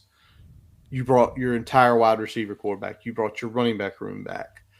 Yeah, I'm with you. You have to go all in. I was going to ask y'all one more question, but I'm going to skip it because I think we're all to a point where we need to go get offensive linemen. And I think Tally made the point just a second ago to kind of answer it. I would rather have Parker Clements here as a depth piece because it would be nice to know if you bring in another tackle. Again, to me, Parker's the 20-20-20-40 club. He plays really, really good 20% of the time. He plays okay 20% of the time. 20% of the time. And then 40% of the time are the times you just lose your mind because it's like, how did 3 snaps ago you look very solid and now you're stumbling to get it? I think that's what the frustration is. It's his age. If he was a true sophomore, we'd be like, okay. Every single one of y'all would be like, especially Tally and Brown who played the positions, we get it. It happens sometimes. You're young. You're going to learn. It's the age piece that Tally keeps bringing up. I'm going to flip on, go down to tight end. because obviously without Benji Gosnell and Eric Gallo, it was sort of a interesting tight end room. David, who was your tight end MVP of the spring game from what you saw? Hairston. I don't want to butcher his name. Is it Jarish? Jaricious? I honestly don't know how. Actually, I have a pronunciation guide right here. Let me. Oh, there we go. Efforting. Jaricious. Yeah, Jaricious Hairston from Bassett. Yeah, I was gonna say he's like a Martinsville Bassett guy. That's pretty darn cool. He got a touchdown in the spring game, man. It's funny. Tight end is a really good position for Virginia Tech. I mean, Hokies they're pretty solid there. Nick Gallo's back, Harrison St. Germain, Benji Gosnell. You've got Zeke Wimbush kind of sitting there. This was an opportunity for Hairston to kind of get some run. He caught a touchdown pass. I feel good about this tight end room, even though Gosnell and Gallo will be coming off injuries. This is a group that has shown a lot. St. Germain and Gosnell each caught touchdowns in the spring game. Or sorry, not in the spring game, in the Military Bowl. Yep. Yeah. Like this is a tight end room that's showed out. I don't really have any questions about him, but it was really cool. Hairston, again, kind of a local guy, for him to catch a touchdown pass in the spring game. I thought that was a really, really cool moment. Mike? Yeah, the easy answer is Hairston played a lot of snaps, caught the touchdown pass, was effective when he was in. Obviously got the opportunity to play with Virginia Tech's two starting tight ends, or like top two tight ends on the depth chart hurt. I feel good about tight end. I just know that Virginia Tech's going to have to use the depth. Like, neither one of the top two guys have stayed healthy really at any point in their career. So, the guys down the depth chart are going to need to contribute at some point this year. I just don't know when it's going to be. So it is encouraging to see Harrison step up, and I don't know how much Harrison in particular is going to play. He's probably like fifth on the depth chart at tight end. You probably play Wimbush before him because of the upside. You certainly play St. Germain before him with the experience and the upside as well. But yeah, I mean, all eyes are on Gallo and Gosnell and whether or not they can stay on the field. Brian, who's yours? I think Brian's going to have a different answer because Brian looked a lot more tape. I really liked what Hairston brought to the table, honestly. He showed that he could be a guy that can be relied on to block. I think that's the important thing. Like, we know what we have with Gallo. We know what we have with Gosnell.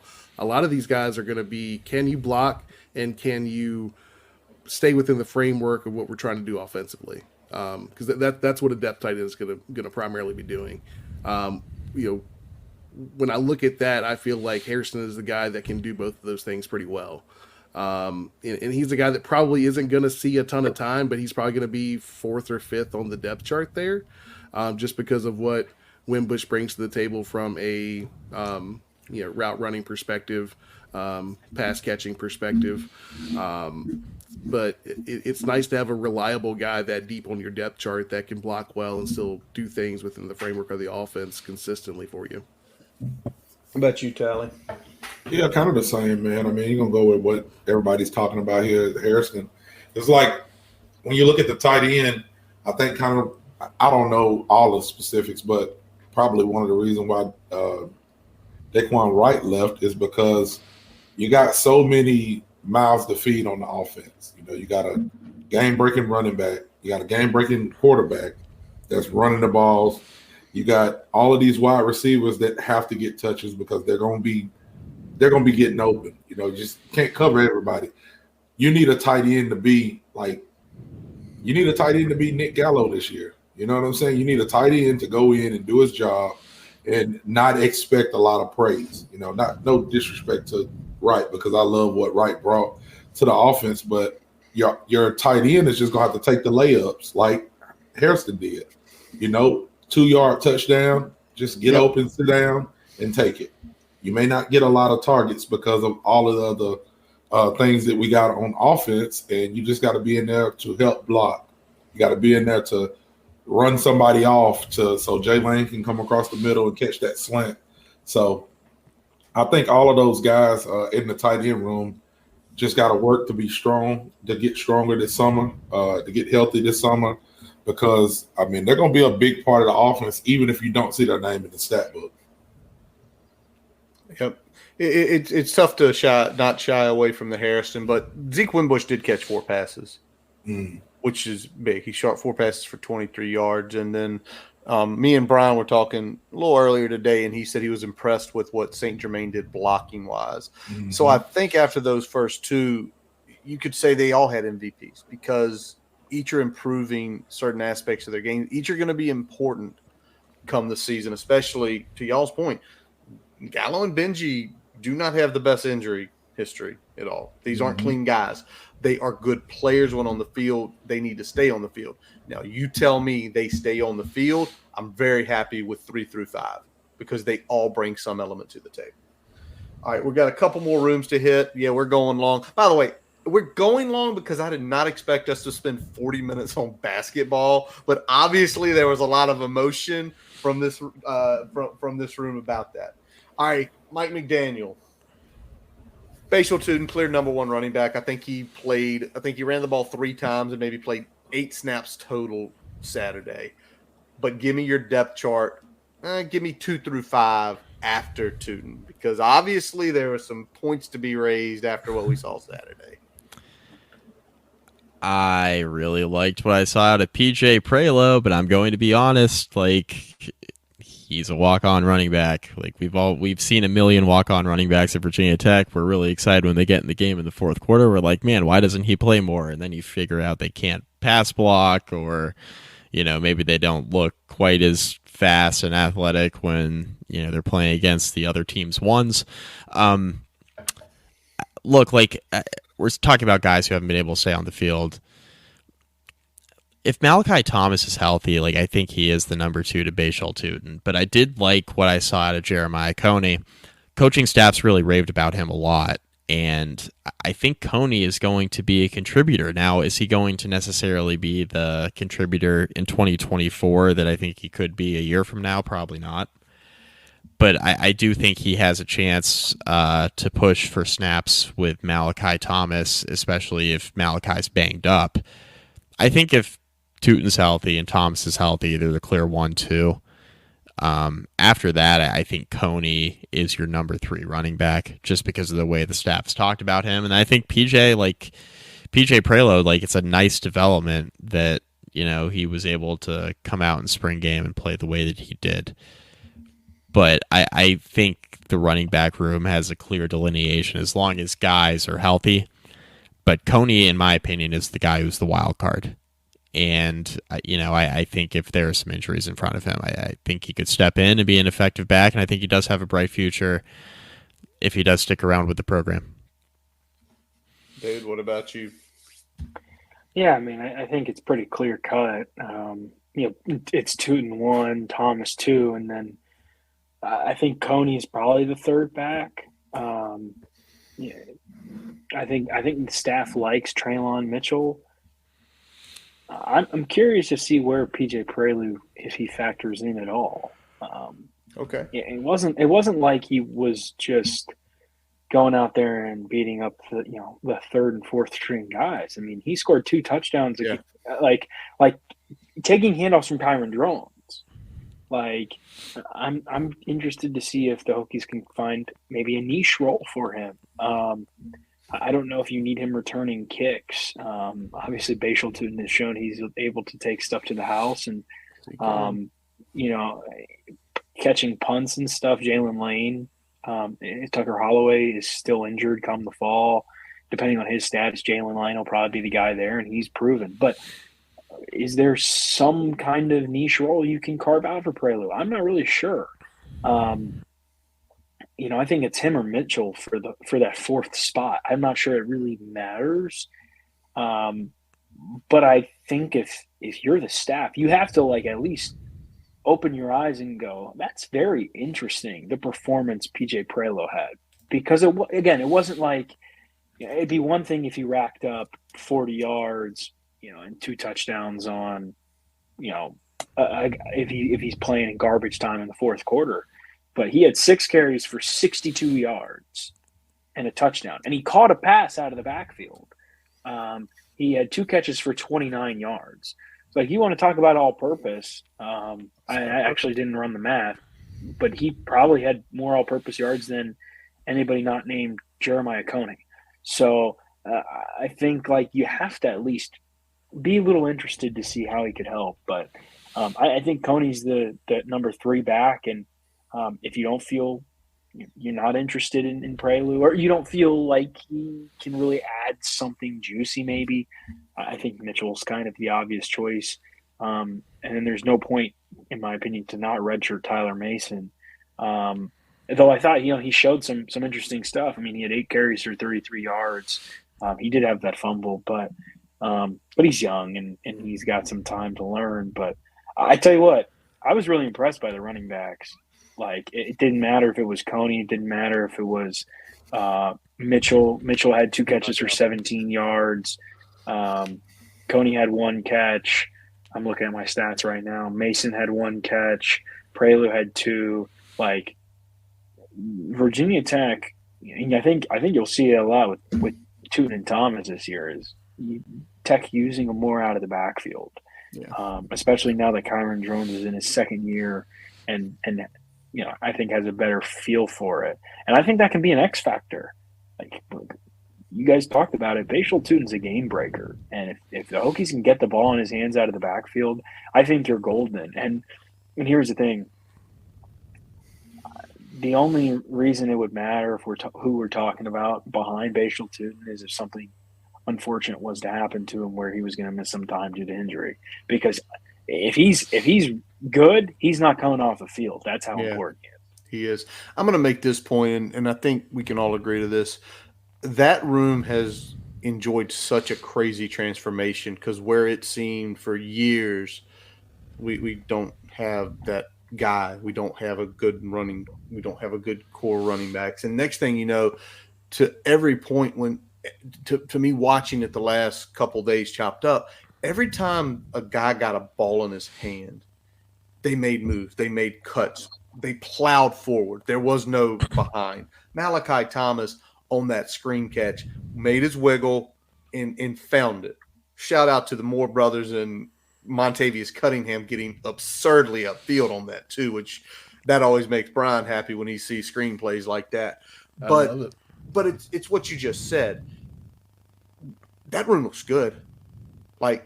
You see, if the development of Mitchell and Mason in a couple years, it's going to become that 2000s where it seemed like, well, who's Tech's new 1,000-yard running back? For every year from basically pretty much 95 up to 2011. Every year was a 1,000-yard rusher. Every year a new 1,000-yard rusher. Brian, I'll let you tap it off. I don't know if Tally's going to be back in time, but what's yours look like? Yeah, I was just impressed with Coney. Coney's my 3. I mean, I feel like there's potential for Coney even to press for some of Malachi's carries just because he's a little more change of pace, a little more do a lot of different things than I think Malachi can. So I think, he has the potential to push there. A little shiftier, a little better with the cuts. I think that Malachi is good running north-south. I don't know how much he brings us dynamically in those other areas that we don't get from Coney. So that's going to be something interesting for me to watch there is Malachi going to, lose some of those carries to Jeremiah Coney.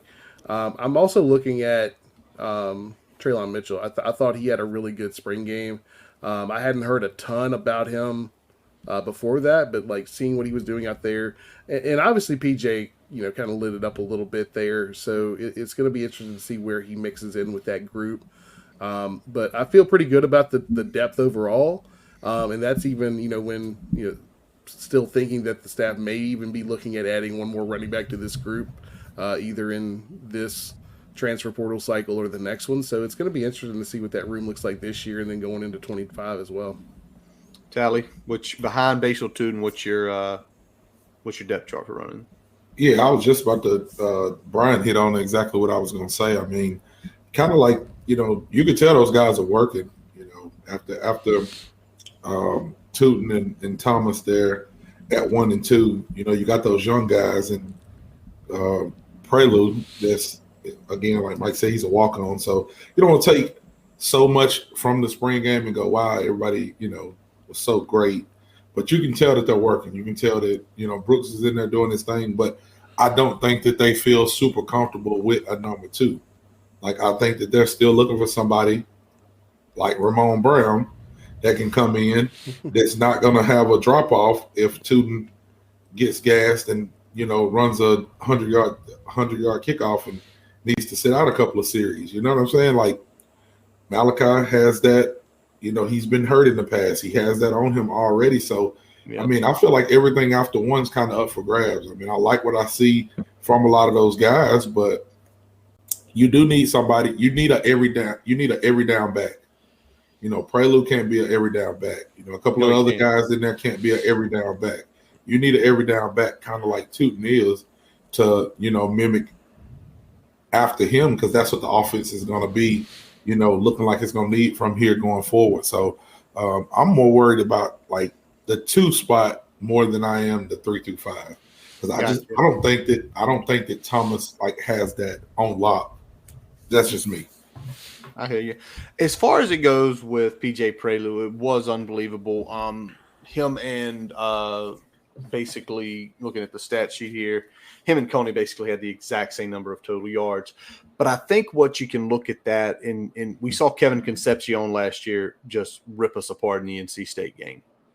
Similar build, not the biggest body guys, but something that caught my ear from Brent Pride, and David, you were there. Hey, yeah, PJ's been working at running back and in the slot. It's going to be him and XTV are going to be gadget guys. When they get on the field, there's going to be bunny ears going up on that defense. Where are those guys at? Where are those guys at? Oh, bring the safety down to the box. Whether they actually run the play to them or it's just we're going to get you out of your comfort zone and you're going to open something else up for one of our big playmakers. That's what I can see him doing. All right, one last room, 2 hours in, wide receiver room. And, Mike, it's going to come to you to close us down on this because we got a little curveball question for you. Who impressed you the most that did not play significant snaps in 2023? Does Aiden Green count as significant snaps? It was significant snaps for a freshman. I mean, he played more than he had to. I really like Aiden Green. I liked what he showed in the spring game. I think he's a smooth route runner. I think he's really going to play a lot this year. Virginia Tech's in this interesting spot where we know who the top 3 receivers are, right? It's pretty set in stone. Yep. But we also thought that going into the year last year, right? Like on paper, we thought it was going to be Felton and Lane and Jennings. And Jennings got hurt in the opener. And then it was just like, all right, that's why Aiden Green played a lot. It is. Aiden Green could be the 4th receiver, guys. Okay. He could be the 4th receiver. And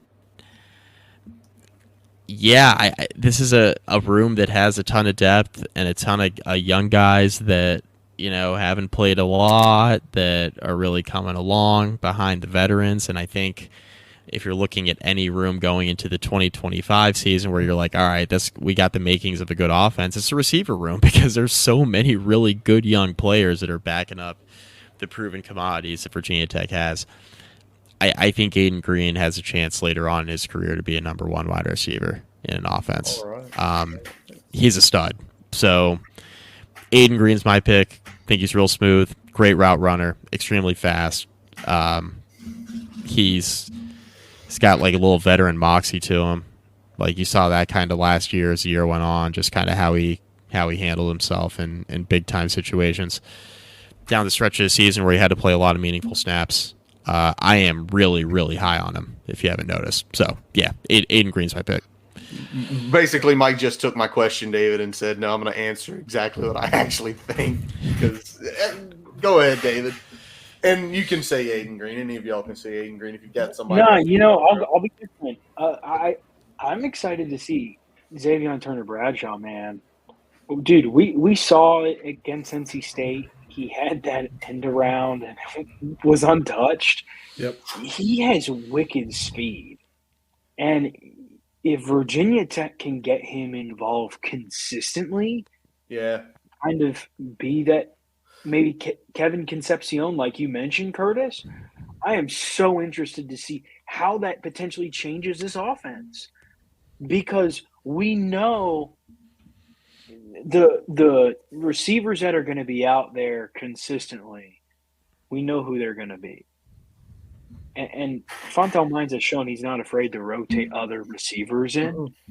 Every time Xavier Turner-Bradshaw steps on the field, he has the opportunity to make something crazy happen. And I think Aiden Green's a sure, he's got really sure hands. It feels like he kind of seems like he catches everything. We know about the three veterans, obviously. And that's not counting Stephen Gosnell, who missed the spring due to injury. But I'm very, very interested to watch Turner Bradshaw. I think he's got a lot of potential. I don't think anybody really has speed kind of like him. If he gets in an open field, he is super, super dangerous. Can Tyler Bowen get him consistent? Maybe consistent is a strong word. Can Tyler Bowen get him some touches, like 1 to 2 touches a game? Throw him a screen pass, throw him a pass across the middle, and get him in space. Because if you do, it's kind of like I don't know if video game is the right word to describe it, but it's kind of like you get him in space and anything can happen. He's just kind of that unique dynamic. I think what you said is the key there, David. It's getting, not necessarily, I don't even think touches, getting him on the field consistently, finding spaces to get him on the field. Because again, Brian, you've coached before, Tally, having your son playing, y'all both playing. There are certain times when certain guys gets on the field, those coordinators and those players, it's immediate, like, wait a second, this is different. We have to do things different. And then as soon as you take those defense out of their comfort level, that's when you pop them. Tally, anybody you got on your mind in the wide receiver room? Oh, you on mute. You're on mute like I am a lot of Zoom calls at work. People tell Thank me. you. Sorry about that. No problem. Yeah, I was excited to see Chance Fitzgerald actually make a couple of plays. I mean, in the long-term scheme of things, like Mike said, Aiden Green is the guy you got to take a look at, because, I don't know what Stephen Gosnell is going to be able to give us, because I don't know what the extent of his injury is and when he'll come back and how he comes back off that injury. So potentially you're looking for a fourth receiver. And I mean, seeing a picture of Aiden Green, I thought he was some skinny kid, man, and he's jacked. You know what I'm saying? Like, he's put the work in, and, even last year, just him getting a lot of reps, being at that Purdue game, seeing him run routes, he's very smooth. He was one-on-one a lot of times, but, when you're the new guy, sometimes the quarterback doesn't look your way. The only thing that he could have done that would have, definitely, like, wowed everybody was come down with that catch where Kyron just kind of threw it up, and he mistimed his jump. But Aiden Green's definitely who you really want to look at. But I was excited to see Chance Fitzgerald make some plays, just because last year with him coming in, when everybody looked at his body size, you thought, like, this kid's ready to play. Between him and Aiden Green coming in, most people thought Fitzgerald would be the one that would get the significant snaps. And Aiden Green just, he had a little bit more mature mindset, and he went and did what he was supposed to do to get on the field. So interesting to see, man, because, you got a lot of people leaving after this year. So you want to see what receivers are going to, stick it out, number one, but also which ones are going to step up. Because next year, I mean, you're going to get real young real quick, and you're going to need a little bit of veteran leadership in that room. Brian, real quick, before you jump on your buddy you talked to all weekend. There he is. One other thing Brian has not told everybody, but it's cool to get your picture with Kyron Drones, but Brian got his picture taken by Kyron Drones this weekend. Him and Kevin. good. Love that shot of y'all, man. There he is. Brian, let's go real quick. Let's finish it up. Wide receiver room. Who's your? I had my eyes on the young guys, so I was looking out there to see what Chance Wiggins was doing, what Brody Adams was doing. Okay. And I liked what I saw. The moment didn't seem too big for him, and both of them showed different types of skill sets. We saw Brody. Still a route technician. He runs routes so well, and we saw him get open a few times. I think when we look at the stat sheet, not a lot shows up on the stat sheet for those two guys, but watching the game and then going back and watching the tape later, like you can see that they're ready. They may not be ready to play a significant role this year, but they're ready to go against the ones and the twos on this defense. They're ready to make those type of plays in limited minutes and limited snaps in a game in 2024. I don't necessarily know if we'll see them play more than 4 games, whether they redshirt or not. But I think seeing that makes you feel good long term. To kind of to Tally's point, you see Aiden stepping up. You want to see maybe a Chance Fitzgerald kind of be a 2 or a 3 in there. I think we're seeing those two young guys already show that potential pretty early on. All right, so there it is with that, and just real quick from each of y'all. And this is Mike and David, because we're going to be talking about this stuff throughout the offseason. This offense ranked around, I think, 58 last year, which was, oh my God, from 123 to 58 was an ungodly jump for one season by anybody's standards. I don't care who you are. But how much improvement do y'all feel like you have to see to get, like you said it earlier, a ceiling of 10 wins? How much? How big of a step? I mean, to be honest with you, like, I think we saw like the jump that you just mentioned from whatever it was in 22, not good, terrible, right, to essentially like a top 65 offense last year really came in the final 8 games. Like that's where all of this happened, right? You get an entire offseason to, continue to familiarize with the new scheme. You have your quarterback. You have Allie Jennings back. Entire receiving room. The running back depth. You do have your offensive line back. We expressed our concerns about tackle, but like you do have your starting offensive line back. That's really important. All the depth on defense, too, that it's going to help the offense, right? Take that step forward. The offense just needs to continue to do what they did the second half of last year, and they need to take another incremental step forward. Whether that's like a small step or a leap, we'll see, right? A lot of guys going to improve and a lot of returning starters, and, they got valuable experience. But in order for this to be like a 10 or 11 win team, like the offense doesn't have to like all of a sudden go from like 55 or 60 to like 20th. They can kind of just keep doing what they're doing if the defense holds up their end of the bargain and improves the way that we think they can, especially against the schedule, right? Against the schedule that Virginia Tech's going to play. So I think the offense is going to be better, just like I think the defense is going to be better. I think the offense is going to take another step forward and be really good, because an extra 4 good games is really going to do something to your statistics, because it was a bad offense. The first 4 games last year was not very good. So, yeah, another incremental step forward. I think that's all you really need. I don't think you need to do anything crazy to get yourself to 10 wins. David? Yeah, I agree with that. And I think the biggest thing is Virginia Tech has to win the battle in the trenches. I know Brian's ears probably perk up when he hears me say that. I think back to that game at Louisville last year where Virginia Tech just kind of got pushed around. Oh, yeah. If Virginia Tech is gonna win 9-10 games, you have to win the battle in the trenches. You've got this, I don't know if generational is the right word, you've got this special quarterback in Kyron Drones who has the opportunity to do some really special things. Bashal Tootin is a very, very good running back. You've got some awesome wide receivers. Your tight end room is really, really solid.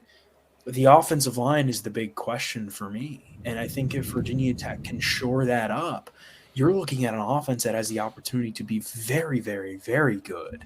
Because what the Hokies did last year, even when the offensive line wasn't necessarily grading out super well, and by that I mean I just look at the PFF grades.